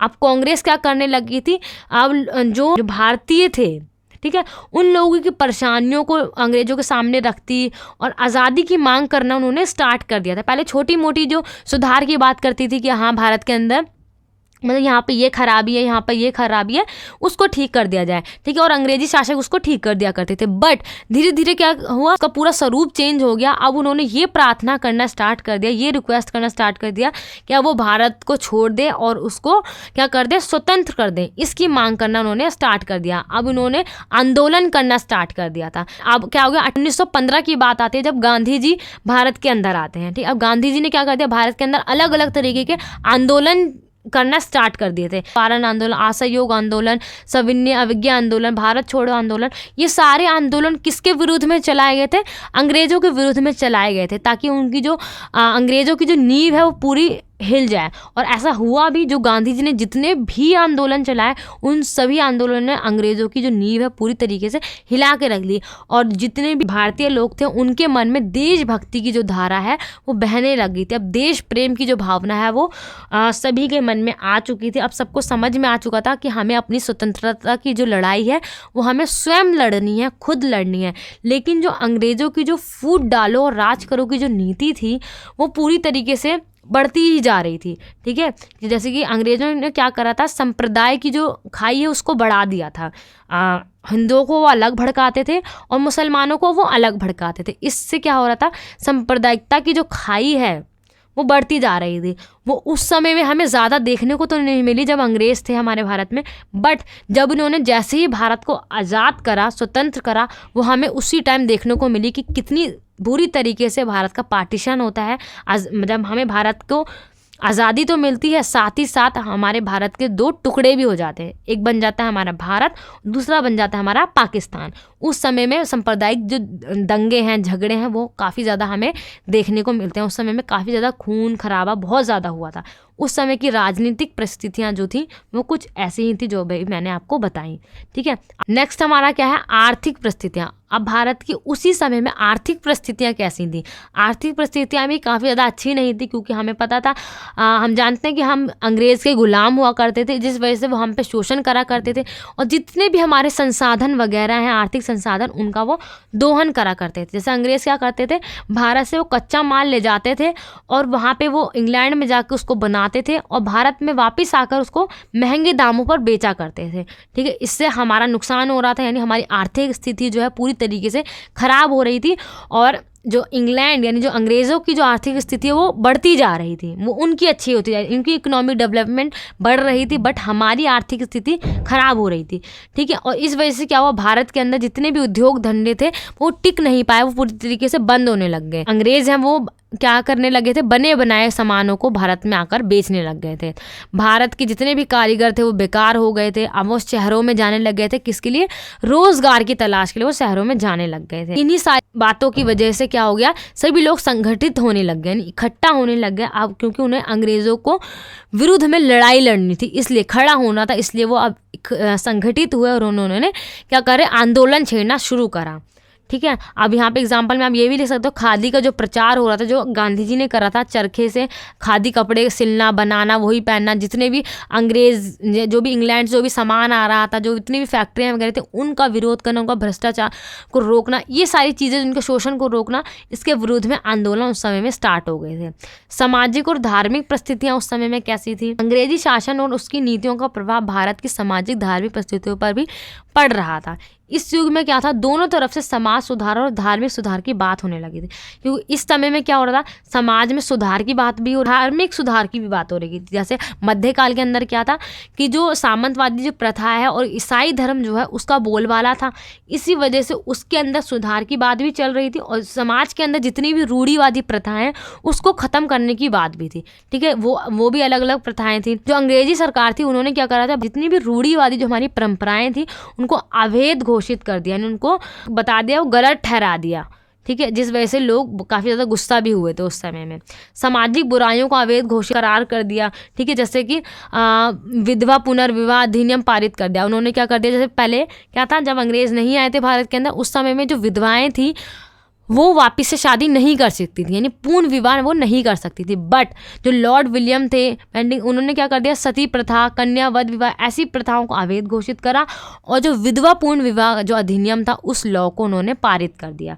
महात्मा ज्योतिबा फूले ने दलित उद्धार के मुद्दे को प्रमुख उठाया और जैसे कि हम कह सकते हैं भारत के अंदर भी काफ़ी सारे ऐसे हमारे समाज सुधारक रहे जिन्होंने इन सभी बातों को सपोर्ट करा था। यहाँ पे कई सारे आपको नाम बता रखे हैं, जैसे राजा राम मोहन राय हो गए, स्वामी दयानंद हो गए, स्वामी विवेकानंद हो गए। ये सारे कौन थे, इन सभी बातों का सपोर्ट करते थे कि सती प्रथा को ख़त्म करना चाहिए, पूर्ण विवाह को यानी विधवा पूर्ण विवाह को अधिनियम को पारित करना चाहिए। ये सारी बातों को वो सपोर्ट करते थे। इसी तरीके से एक थी हमारी महात्मा ज्योतिबा फूले। उन्होंने क्या करा था, जो दलित लोग हुआ करते थे यानी जो नीची जाति के जो लोग हुआ करते थे उनके उद्धार की बात करी थी, यानी उनके प्रोग्रेस की बात करी थी। ठीक है, और उन्होंने उनकी शिक्षा और जो हमारी सावित्रीबाई फूले थी उन्होंने शिक्षा के क्षेत्र में महत्वपूर्ण कार्य करा था। इन्होंने महिलाओं की शिक्षा के लिए स्कूल बनवाए, उन्होंने काफ़ी सारी आलोचनाओं को भी सहा, समाज ने उनका काफ़ी मजाक उड़ाया, उनके ऊपर कचड़ा फेंका, मतलब बहुत ज़्यादा उन्होंने कठिनाइयों का सामना करते हुए जो भी नारी शिक्षा का जो मुद्दा है उसको उठाया और महिलाओं के लिए एक विद्यालय भी खोला। ठीक है, फिर आगे चलकर कई सारे हमारे समाज सुधारक ने जो सावित्रीबाई फूले को सपोर्ट भी करा। ठीक है, अब आ जाता है हमारा साहित्यिक परिस्थितियाँ उस समय की कैसी रही थी। साहित्यिक परिस्थिति में क्या था कि आधुनिक युग का जो साहित्य था आम आदमी का साहित्य बन गया था।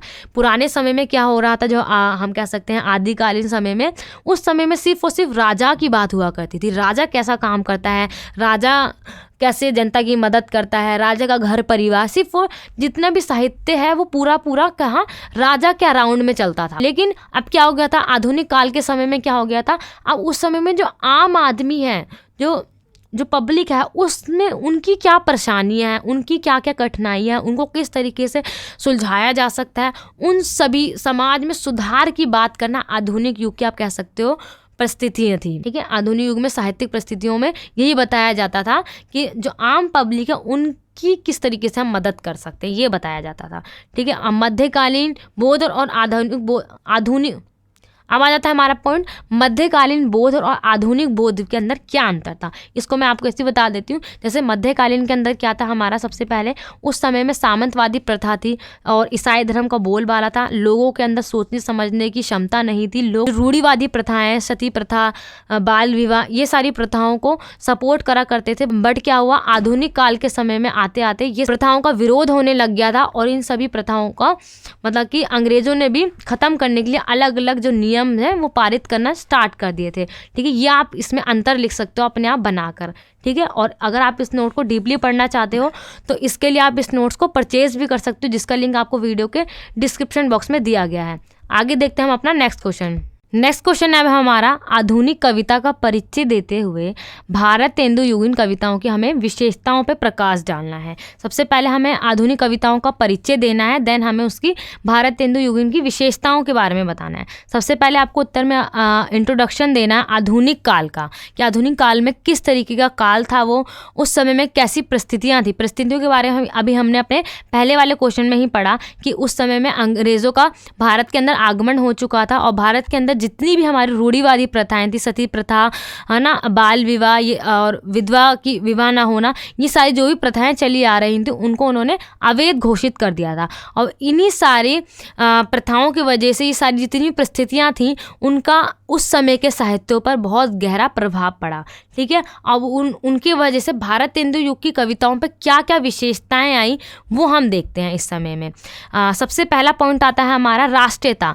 जो भारतेंदु युग के अंदर जितनी भी कविताएं लिखी गई थी उसके अंदर राष्ट्रीयता की भावना थी, यानी देश प्रेम की भावना थी, देशभक्ति की भावना थी, क्योंकि उन्होंने जितने भी काव्य लिखे, जितने भी साहित्य लिखे, उन्होंने देश से प्रेम की भावना के ऊपर उन्होंने अपनी काव्यों की रचना करी। ठीक है, नेक्स्ट पॉइंट है हमारा सामाजिक चेतना। सामाजिक चेतना के अंदर हमारा क्या, भारतेंदु युग के साहित्य ने समाज की विभिन्न समस्याओं को व्यापक रूप से प्रस्तुत करा था, क्योंकि समाज के अंदर जो भी समस्याएं थी, जो भी कठिनाइयाँ थी, उनको उन्होंने अपने काव्यों के अंदर क्या करा था, प्रस्तुत करा था और उसके लिए उन्होंने बहुत सराहनीय भूमिका को निभाया था। जैसे नारी शिक्षा, अस्पृश्यता, विधवा विवाह, ये सारे उस समय के प्रमुख मुद्दे थे। इन सभी मुद्दों के ऊपर उन्होंने अपने काव्यों के अंदर लिखा था। रूढ़िवादी जितनी भी और भी प्रथाएं थी, उन सभी का उन्होंने विरोध करा था। जितने भी भारत तेंदु युग के जितने भी हमारे कवि रहे थे। भक्ति की भावना के अंदर आएगा हमारा जो भक्ति काल की जो भावना थी, भक्ति आंदोलन के समय में, वो उस समय की भक्ति और अब आधुनिक काल के समय की भक्ति के अंदर काफ़ी ज़्यादा अंतर था। उस समय में भक्ति की जो पूजा होती थी ईश्वर की, वो दास के रूप में हुआ करती थी। लेकिन अब क्या था, उन्होंने क्या कर दिया था, देश प्रेम और भक्ति को एक धरातल रूप में प्रस्तुत करा था। मतलब उन्होंने इन दोनों को क्या बताया, समान बताया था। राम और कृष्ण पर आधारित रचनाएं भी मिलती हैं हमें इस समय के अंदर, भारत तेंदु युग के समय में। राम काव्य की अपेक्षा कृष्ण काव्य अधिक विस्तृत रूप से हमें मिलते हैं, क्योंकि इस समय में क्या हुआ था, भारत तेंदु युग के समय में राम काव्य जो तुलसीदास जी के समय का जो पूरा हमारा काल था, उस समय में राम काव्य लिखे जाते थे। बट आगे चलकर क्या हुआ, कृष्ण के ऊपर ज़्यादा काव्य लिखे जाने लगे। चाहे हमारे सूरदास जी इसके हमारे हम कह सकते हैं मेन क्या कहते हैं प्रतिनिधि थे हमारे कृष्ण धारा, काव्य धारा के। ठीक है, श्रृंगार रिक्ता में आता है हमारा जो इस समय की जो भी रचनाएं हो रही थी, जो भी काव्य लिखे जा रहे थे, उसके अंदर क्या था, श्रृंगार रस को प्रधानता दी जा रही थी। ठीक है, उर्दू और फारसी जितनी भी हमें अलग अलग और भी जो भाषाएं थी, उन सभी भाषाओं को हिंदी के अंदर सम्मिलित किया जा रहा था। ये इसकी विशेषता के सारे पॉइंट आ जाते हैं हमारे। जनजीवन चित्रण के अंदर यही आएगा हमारा कि जो सामाजिक जीवन था हमारा, समाज था उस समय में, जो लोगों के सामने जो भी कठिनाइयाँ थी, जो रूढ़िवादी जो कृतियाँ जो चले आ, जो भी उनके ऊपर अत्याचार हुए थे, उन सभी को उस समय के युग के जितने भी हमारे कवि रहे थे, उन सभी को उन्होंने अपने उन काव्यों के अंदर उन्होंने प्रस्तुत करा था और उसका समाधान भी उन्होंने अपने काव्यों के अंदर ही बताया था। प्राकृतिक चित्रण के अंदर आएगा हमारा कि जितनी भी हमारी प्राकृतिक चीज़ें रही हैं, उन सभी का उन्होंने बहुत ही सुंदर तरीके से, बहुत ही खूबसूरत तरीके से उन्होंने अपने काव्यों के अंदर उन्होंने उनको वर्णन कराया। नायिका नायिकाओं की मनोदशा का सुंदर चित्रण किया, मतलब कि किसी को नायक बना दिया, किसी को नायिका बना दिया, किसी भी प्राकृतिक चीज़ को, जैसे बादल हो गया, बारिश हो गई, झरने हो गए, पेड़ पौधे हो गए, इन सभी को किसके रूप में, मनुष्य के रूप में प्रस्तुत करते हुए बहुत ही सुंदर तरीके से इस समय के अंदर भारत तेंदु युग के समय में इनको प्रस्तुत किया गया था। तो हम कह सकते हैं इसका प्राकृतिक चित्रण का विशेषता हो गई। काव्य रूप में आएगा कि इसमें इस समय की जो रचनाएं थी वो मुक्तत्व काव्य पे आधारित थी। ठीक है, कवियों ने क्या करा था, गीत, लोक संगीत और विनोद से संबंधित रचनाओं को मुक्त कर ही प्रस्तुत किया था। मतलब कि इन सभी को मुक्त कर दिया था इन सभी चीज़ों से, और इन तीनों से मुक्त करते हुए उन्होंने अपनी रचनाओं को प्रस्तुत करा था। भारत तेंदु जैसे कुछ कवियों ने गज़ल के रूप में भी रचनाएं भी प्रस्तुत करी थी। इनकी हिंदी रचनाओं में उर्दू का भावनात्मक रूप भी स्पष्ट रूप से हमें दिखाई देता है। यानी और भी जो भाषाएँ हैं, जो लैंग्वेज हैं, उनको भी हम इनकी रचनाओं के अंदर अच्छी तरीके से देख सकते हैं। ठीक है, और काव्यों के साथ साथ उन्होंने गद्यों जैसे निबंध हो गया, उपन्यास हो गया, कहानी, नाटक, एकांकी और भी जो चीज़ें हैं हमारे गद्य, उन सभी का भी इस समय के अंदर विकास हुआ था, हम कह सकते हैं। ठीक है, भाषाई चेतना के अंदर हमारा आएगा कि जो भारत तेंदु युग की जो भाषाएँ थी वो बहुत ज़्यादा हमें प्रबल दिखाई देती हैं, यानी मजबूत दिखाई देती हैं, क्योंकि इस समय में सिर्फ और सिर्फ हिंदी का ही यूज़ नहीं हो रहा था, और भी हिंदी के साथ अलग अलग लैंग्वेज को मिश्रित कर उपन्यास वगैरह को लिखा जा रहा था। उर्दू को जैसे मिश्रित किया जाता था हिंदी भाषा के अंदर।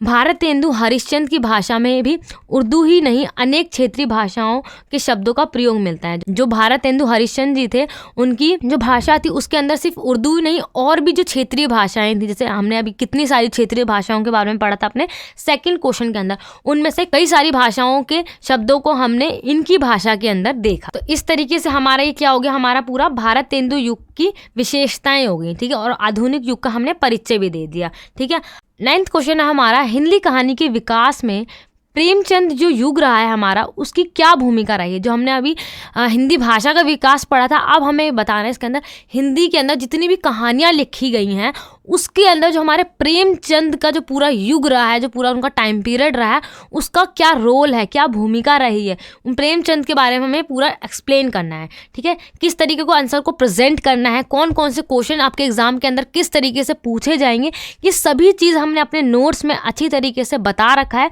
आप इस नोट्स को प्लीज़ परचेज कर लेना, इसका लिंक आपको वीडियो के डिस्क्रिप्शन बॉक्स में मिल जाएगा। कि हमें सबसे पहले क्वेश्चन का हमें इंट्रोडक्शन देना होता है, यानी उसका परिचय देना है हमें। ठीक है, जैसे हिंदी उपन्यास के विकास का श्रेय जो है, जो पूरा हिंदी उपन्यास जो है हमारा, हिंदी कहानी वगैरह ये सब जितने भी उपन्यास के अंदर आते हैं, हमारे गद्य विधा जो हम कहते हैं, उसका श्रेय पूरा किसको जाता है, हमारा अंग्रेजी एवं बंगला जो उपन्यास है उसको दिया जाता है।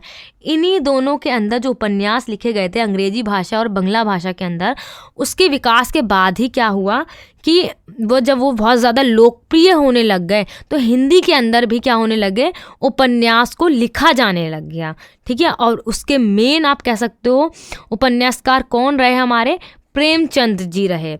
अब इस पूरे उपन्यास को, पूरी कहानी को अच्छी तरीके से समझने के लिए, किस तरीके से इसका विकास हुआ है पूरा हमारे हिंदी कहानी का, उससे पहले हमें इसको 3 भागों में विभाजन करना पड़ेगा। इस पूरे काल को कैसे करेंगे हम 3 भागों में विभाजन? पहले प्रेमचंद पूर्व हिंदी, यानी प्रेमचंद के आने से पहले की हिंदी, देन जब प्रेमचंद का जो पूरा युग रहा वो वाली हिंदी, देन उनके बाद क्या जो पूरा हमारा प्रेमचंद उत्तर, यानी उनके बाद का जो हमारा पूरा टाइम पीरियड रहा हिंदी के अंदर, उस पूरे काल को हमें अच्छी तरीके से समझना होगा। ये तीनों टाइम पीरियड को हम नकार नहीं सकते, इन तीनों पीरियड को हमें ध्यान में रखते हुए अपना पूरा कहानी का जो हमारा विकास हुआ है उसको हमें समझना है। प्रेमचंद की कहानियों का स्वरूप, उनकी कहानियों का स्वरूप कैसा रहता था, आखिर वो किसके ऊपर अपनी कहानियों को लिखा करते थे? प्रेमचंद जी जो थे वो अधिकतर कौन सी कहानियाँ लिखा करते थे? निचले वो जो मध्य वर्ग हुआ करते थे उनकी विवेचना करते थे। ठीक है, जिनको कोई नहीं पूछता था उनको कौन पूछा करता था? प्रेमचंद जी पूछा करते थे। ठीक है, अपनी कहानियों के अंदर उनकी जो परेशानी होती हैं, उनकी जो जो समस्याएं हैं, उनको वो अपनी कहानियों के अंदर बताया करते थे।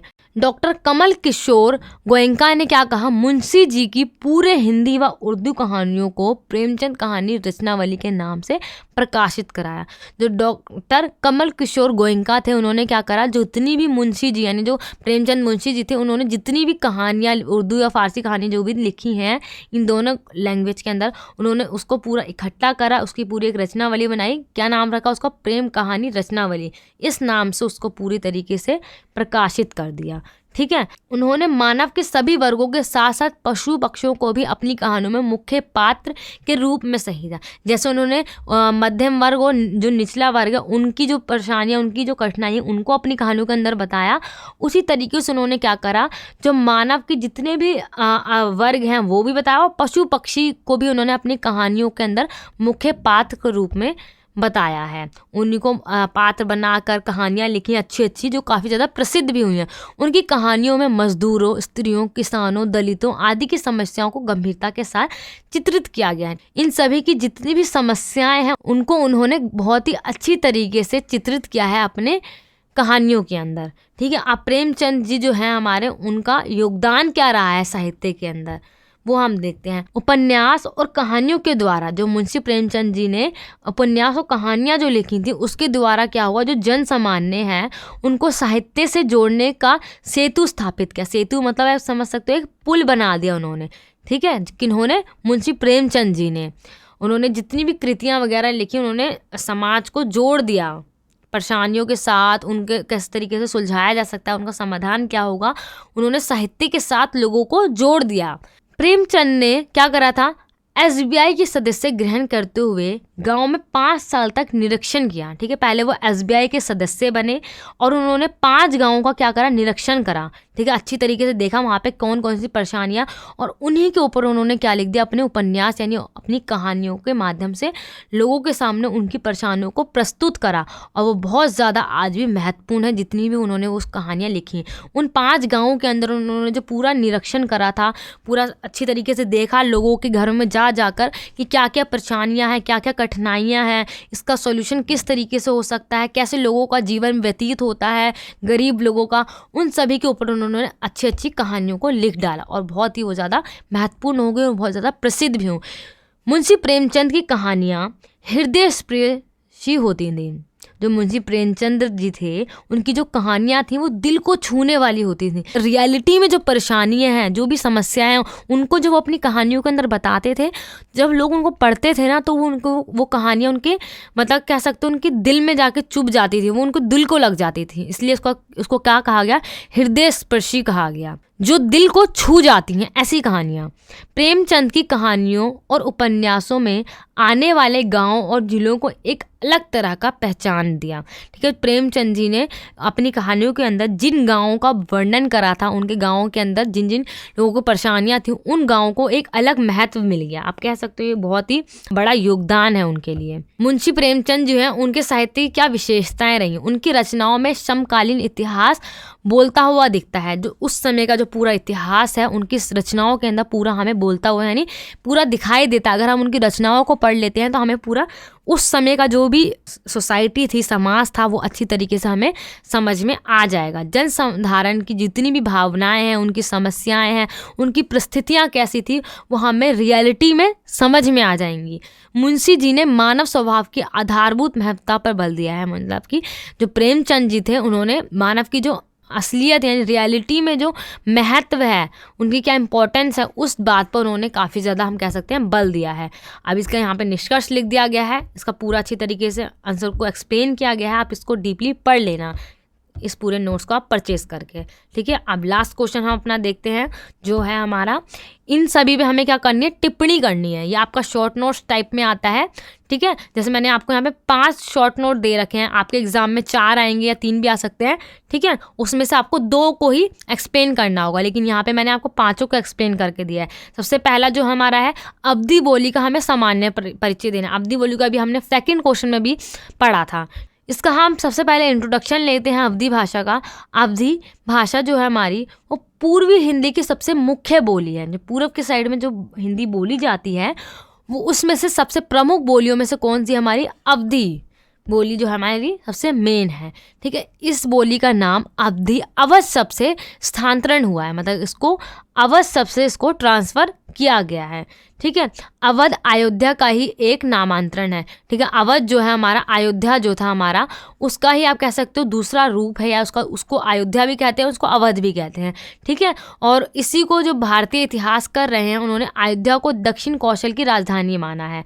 दक्षिण कौशल जो है अयोध्या वहाँ की राजधानी बताया गया, इसलिए इस भाषा को कौशली भी कहा जाता है। इसका मुख्य और मान्य नाम अवधी है। इसको मतलब कि मेन नाम जो है इसका अवधी ही पड़ा है। इसकी प्रमुख रचनाएं जो है अवधी भाषा के अंदर जो प्रमुख रचनाएं रची गई हैं, वो यहाँ पे आपको बता दी गई हैं। इसमें से अगर आप 10 भी या 8-7 भी याद कर लेते हो तो आपके लिए सही रहेगा। ठीक है, और अवधी भाषा का क्षेत्र क्या रहा है, मतलब अवधी जो भाषा है वो कहाँ बोली जाती है, उसका क्षेत्र कितना है, कहाँ कहाँ इसको बोला जाता है। अवधी का क्षेत्र आज उसी भूभाग में है जिसमें अवध प्रांत या राज्य था, जहाँ पहले वो अयोध्या हुआ करता था, उसी प्रांत में आज अवधी भाषा बोली जाती है। कुल 14 जिले के अंदर जो हमारी अवधी भाषा है वो बोली जाती है। वो कौन से 14 राज्य हैं, यहाँ पे आपको वो सारे क्षेत्र यहाँ पे आपको बता रखे हैं। ठीक है, अवधी भाषा का जो साहित्य का इतिहास में महत्व जो रहा है, वो क्या है, हिंदी साहित्य के भक्ति काल और राम काव्य धारा के जितने भी हमारे साहित्यकार रहे हैं, उन्होंने अवधी भाषा में ही अपनी रचनाएं रची हैं। कवियों ने अपनी रचनाएं भी की हैं, मतलब अलग अलग कवियों ने इसी भाषा के अंदर, इसी बोली के अंदर अपनी रचनाओं को रचा है। भक्ति काल की निर्गुण धारा में कई संतों ने, जैसे जनजीवन, साहेब मोहन साई आदि ने भी अपनी क्या करी है, अवधी भाषाओं के अंदर अपनी काव्यों की रचना रची है। आधुनिक काल के कवियों की एक लंबी परंपरा भी अवधी से जुड़ी हुई है। आधुनिक काल के समय में जितने भी हमारे कवि रहे हैं, उन्होंने भी कई सारे अपने काव्यों को अवधी भाषा के अंदर लिखा है। भक्ति काल से लेकर आधुनिक काल तक अवधी बोली जो है हमारे साहित्यिक महत्व का सार्वधिक रहा है। मतलब भक्ति काल से लेकर हमारा आधुनिक काल तक पूरा इसका महत्व हमारा बना रहा है। उस समय से लेकर आधुनिक काल तक के जितने भी हमारे कवि वगैरह रहे, साहित्यकार रहे, उन सभी ने अवधी भाषा का अपने काव्यों के अंदर प्रयोग करा और इस भाषा के अंदर उन्होंने अपनी रचनाओं को रचा है। नेक्स्ट जो हमारा शॉर्ट नोट्स आ जाता है, वो क्या आ जाता है, हमारा आदिकाल की प्रमुख प्रवृत्तियाँ। जैसे मैंने आपको ऊपर भी बताया था कि प्रवृत्तियों का मतलब होता है विशेषता। इस काल की आपको विशेषताएं बताने की, उस समय की प्रवृत्तियाँ कैसी थी, किस तरीके का वहाँ का समाज था, वहाँ पे किस तरीके की रचना हुआ करती थी आदिकाल समय में, ठीक है। ये आदिकाल क्या है, उसका नामकरण कैसे हुआ, ये सारा हमने अपने इंट्रोडक्शन में आप बता सकते हो, और ये हमने अपने लॉन्ग वाले क्वेश्चन में भी इसको हमने कवर कर लिया है। तो इसको आप इजीली यहाँ पे शॉर्ट नोट्स में भी बनाकर लिख सकते हो। थर्ड शॉर्ट नोट है हमारा, जो हमारा भक्ति आंदोलन है उसका अखिल भारतीय स्वरूप को हमें समझाना। अखिल भारतीय का मतलब होता है जो हमारा भक्ति आंदोलन है वो पूरे भारत में कैसे फैल गया, उसके उस स्वरूप को बताना है। जैसे हमें पता है कि जो हमारा भक्ति आंदोलन है वो हमारा कहाँ से शुरू हुआ था, दक्षिण से शुरू हुआ था, और वो धीरे धीरे करके उत्तर में फिर पूरे भारत में फैल गया। आखिर भक्ति आंदोलन हुआ क्यों था, इसका क्या इम्पैक्ट पड़ा पूरे समाज पर, ठीक है। ये सारी चीज़ें आप इसके अंदर डिस्क्राइब कर सकते हो शॉर्ट नोट्स के अंदर, ठीक है। ये सारा हमने अपने लॉन्ग क्वेश्चन में भी कवर कर लिया, तो आप इसको ईजिली शॉर्ट नोट्स में बता सकते हो।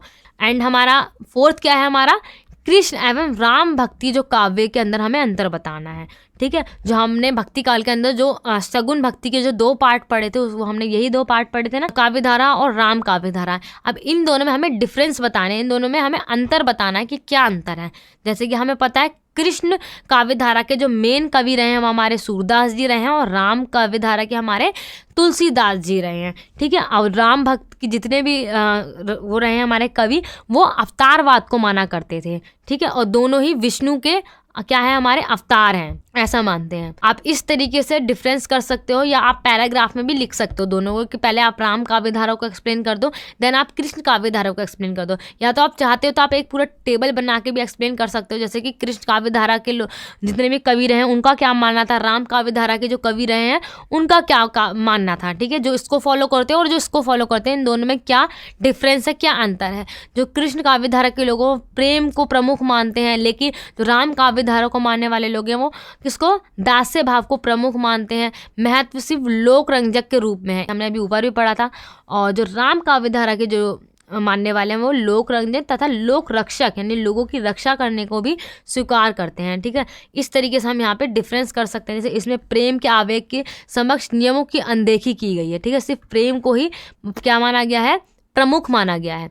और इसमें शास्त्रीय नियमों का पालन किया गया है, इसमें नियमों का पालन करना अनिवार्य है इस काव्य धारा को मानने वाले। इसमें संगीतों की प्रमुखता के साथ पद शैली का प्रयोग किया गया है इसमें कृष्ण काव्य धारा के अंदर, और इसमें ब्रज भाषा का प्रयोग करा गया है। लेकिन इसमें जो हमारा राम काव्य धारा है इसके अंदर ब्रज और अवधि दोनों भाषा का प्रयोग करा गया। उसमें संगीत की समावेश के साथ साथ इसमें विविध शैलियों का भी प्रयोग किया गया, शैली जैसे छंद, चौपाई वगैरह, इन सभी का भी इसमें प्रयोग करा गया। इसमें प्रेम की प्रमुखता के कारण भाव पक्ष की प्रधानता है तथा लोक जीवन की प्रति तटस्थता है। और इसके अंदर क्या है, राम काव्य धारा के अंदर, राम काव्य धारा में लोक जीवन के समांतरण चलती है। इसमें जैसे लोगों का जीवन जिस तरीके का होता है, जो जो समस्याएं होती हैं उसके समान रूप में चलती है, और उसी को वो प्रमुखता, उनके जितने भी कर्तव्य वगैरह होते हैं उनको वो बताता है।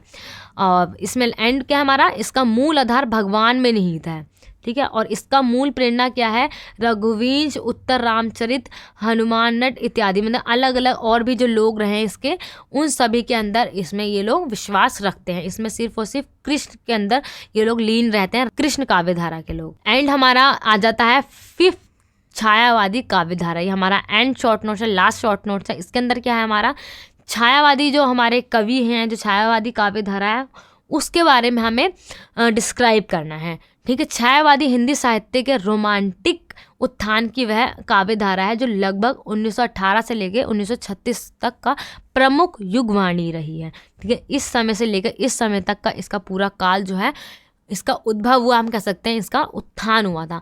अब इसकी अलग अलग थिंकर्स के द्वारा, यानी आप कह सकते हो अलग अलग कवियों के द्वारा इसका क्या करा गया है, इसकी परिभाषा दी गई है। छायावादी जो काव्य की जो प्रमुख प्रवृत्तियां रही हैं, प्रवृत्तियां में फिर वही हमें विशेषता बतानी होगी।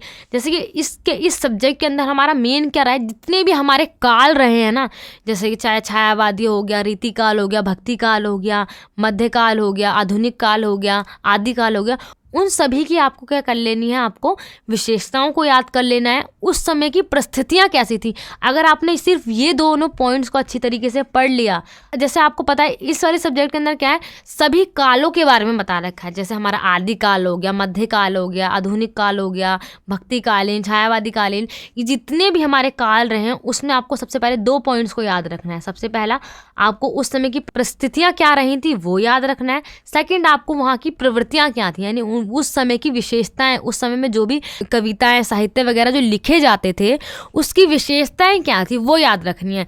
देन आपका एग्जाम में अगर कहीं से भी क्वेश्चन आता है आप इजीली क्वेश्चन को अटेम्प्ट कर सकते हो और आसानी से इसको लिख कर आ सकते हो। ठीक है, जैसे यहाँ पे आप पूछा गया छायावादी काव्य के हमें प्रमुख प्रवृत्तियों को बताना है, यानी उसकी विशेषताओं को बताना है। हिंदी साहित्य की आधुनिक धाराओं में छायावाद एक प्रमुख धारा रही है। ठीक है, इस काव्य धारा में अनेक महान कवियों का महत्वपूर्ण योगदान भी रहा है। छायावाद साहित्य की कला और भाव क्षेत्र में एक अनूठा आंदोलन के रूप में सामने आया है हमारा ये। अंग्रेजी साहित्य का भी कुछ ना कुछ प्रभाव हमें दिखाई देता है, क्योंकि जब ये आधुनिक काल की ओर बढ़ रहा है, छायावादी कवि जो है हमारे वो आधुनिक काल के समय का ही पूरा हमारे समय चल रहा है। उस समय में अंग्रेज जो है हमारे भारत में आ चुके थे, इसी वजह से उस समय के जितने भी हमारे साहित्य रहे हैं उसके अंदर हमें अंग्रेजी जो साहित्य है उनका प्रभाव हमें अपने साहित्य यानी हिंदी साहित्यों पर देखने को हमें मिलता है। विशेषता में क्या क्या आ जाएगा हमारा प्राकृतिक चित्रण, यानी बहुत ही सुंदर तरीके से प्रकृति को चित्रित किया गया है। ठीक है, आप ये कह सकते हो।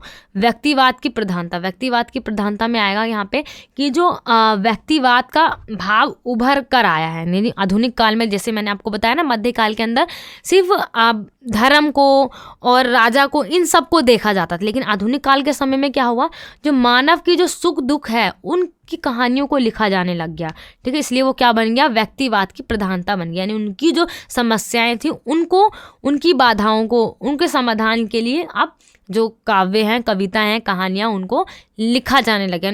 थर्ड पॉइंट है हमारा रहस्यानुभूति और देश प्रेम। रहस्यानुभूति और देश प्रेम में क्या आएगा, देश प्रेम में यानी वही आएगा हमारा राष्ट्रीयता की भावना। इस समय के अंदर जितनी भी कविताएं लिखी गई थी वो हमारी देश प्रेम को मजबूत बनाती, यानी देश प्रेम के लिए बनाई गई, ताकि अंग्रेज़ों को भारत से बाहर निकाला जा सके, लोगों के मन में जागरूकता आ सके कि हमें अंग्रेज़ों को बाहर भगाना है, अपने देश से प्रेम की भावना जगानी है। देश से प्रेम करेंगे जब भी तो अगर हम पे अगर कोई अत्याचार कर रहा है, हम पे शोषण कर रहा है तो हम उसका विरोध कर सकेंगे। अपने अधिकारों के लिए मांग करना, ये सारी बातें जो है हमारे मन में जो है, जब कविताएं लिखी गई इस समय के अंदर, छायावादी आधुनिक काल जो भी कह लो आप, उस समय में उसी वजह से लोगों के मन में क्या आई, जागरूकता पैदा हुई और उन्होंने आंदोलन करना स्टार्ट कर दिया और राष्ट्रीयता की भावना हम कह सकते हैं प्रबल हो गई थी इस समय के अंदर। तो इस तरीके से हमारे जितने भी हमारे शॉर्ट नोट्स थे वो कवर हो गए हमारे इस सब्जेक्ट के, और जितने भी हमारे लॉन्ग क्वेश्चन थे, जिस तरीके से हर चैप्टर से क्वेश्चन को पूछा जा सकता था, मैंने सभी तरीके से क्वेश्चन को बताया आपको, किस तरीके से आपको आंसर को लिख के आना, कैसे प्रेजेंट करना है, अच्छी तरीके से उसको एक्सप्लेन भी करा मैंने आपको। आई होप आपको ये पूरी वीडियो अच्छी तरीके से समझ में आ गई होगी। अगर आपका कोई भी डाउट होता है तो आप मुझे कमेंट सेक्शन में पूछ सकते हैं। एंड इस नोट्स को आपको डीपली पढ़ना है, अच्छे से पढ़ना है, तो आप इसको परचेज कर लीजिए। इसका लिंक आपको वीडियो के डिस्क्रिप्शन बॉक्स में मिल जाएगा। मिलते हैं नेक्स्ट वीडियो में। Thank you so much.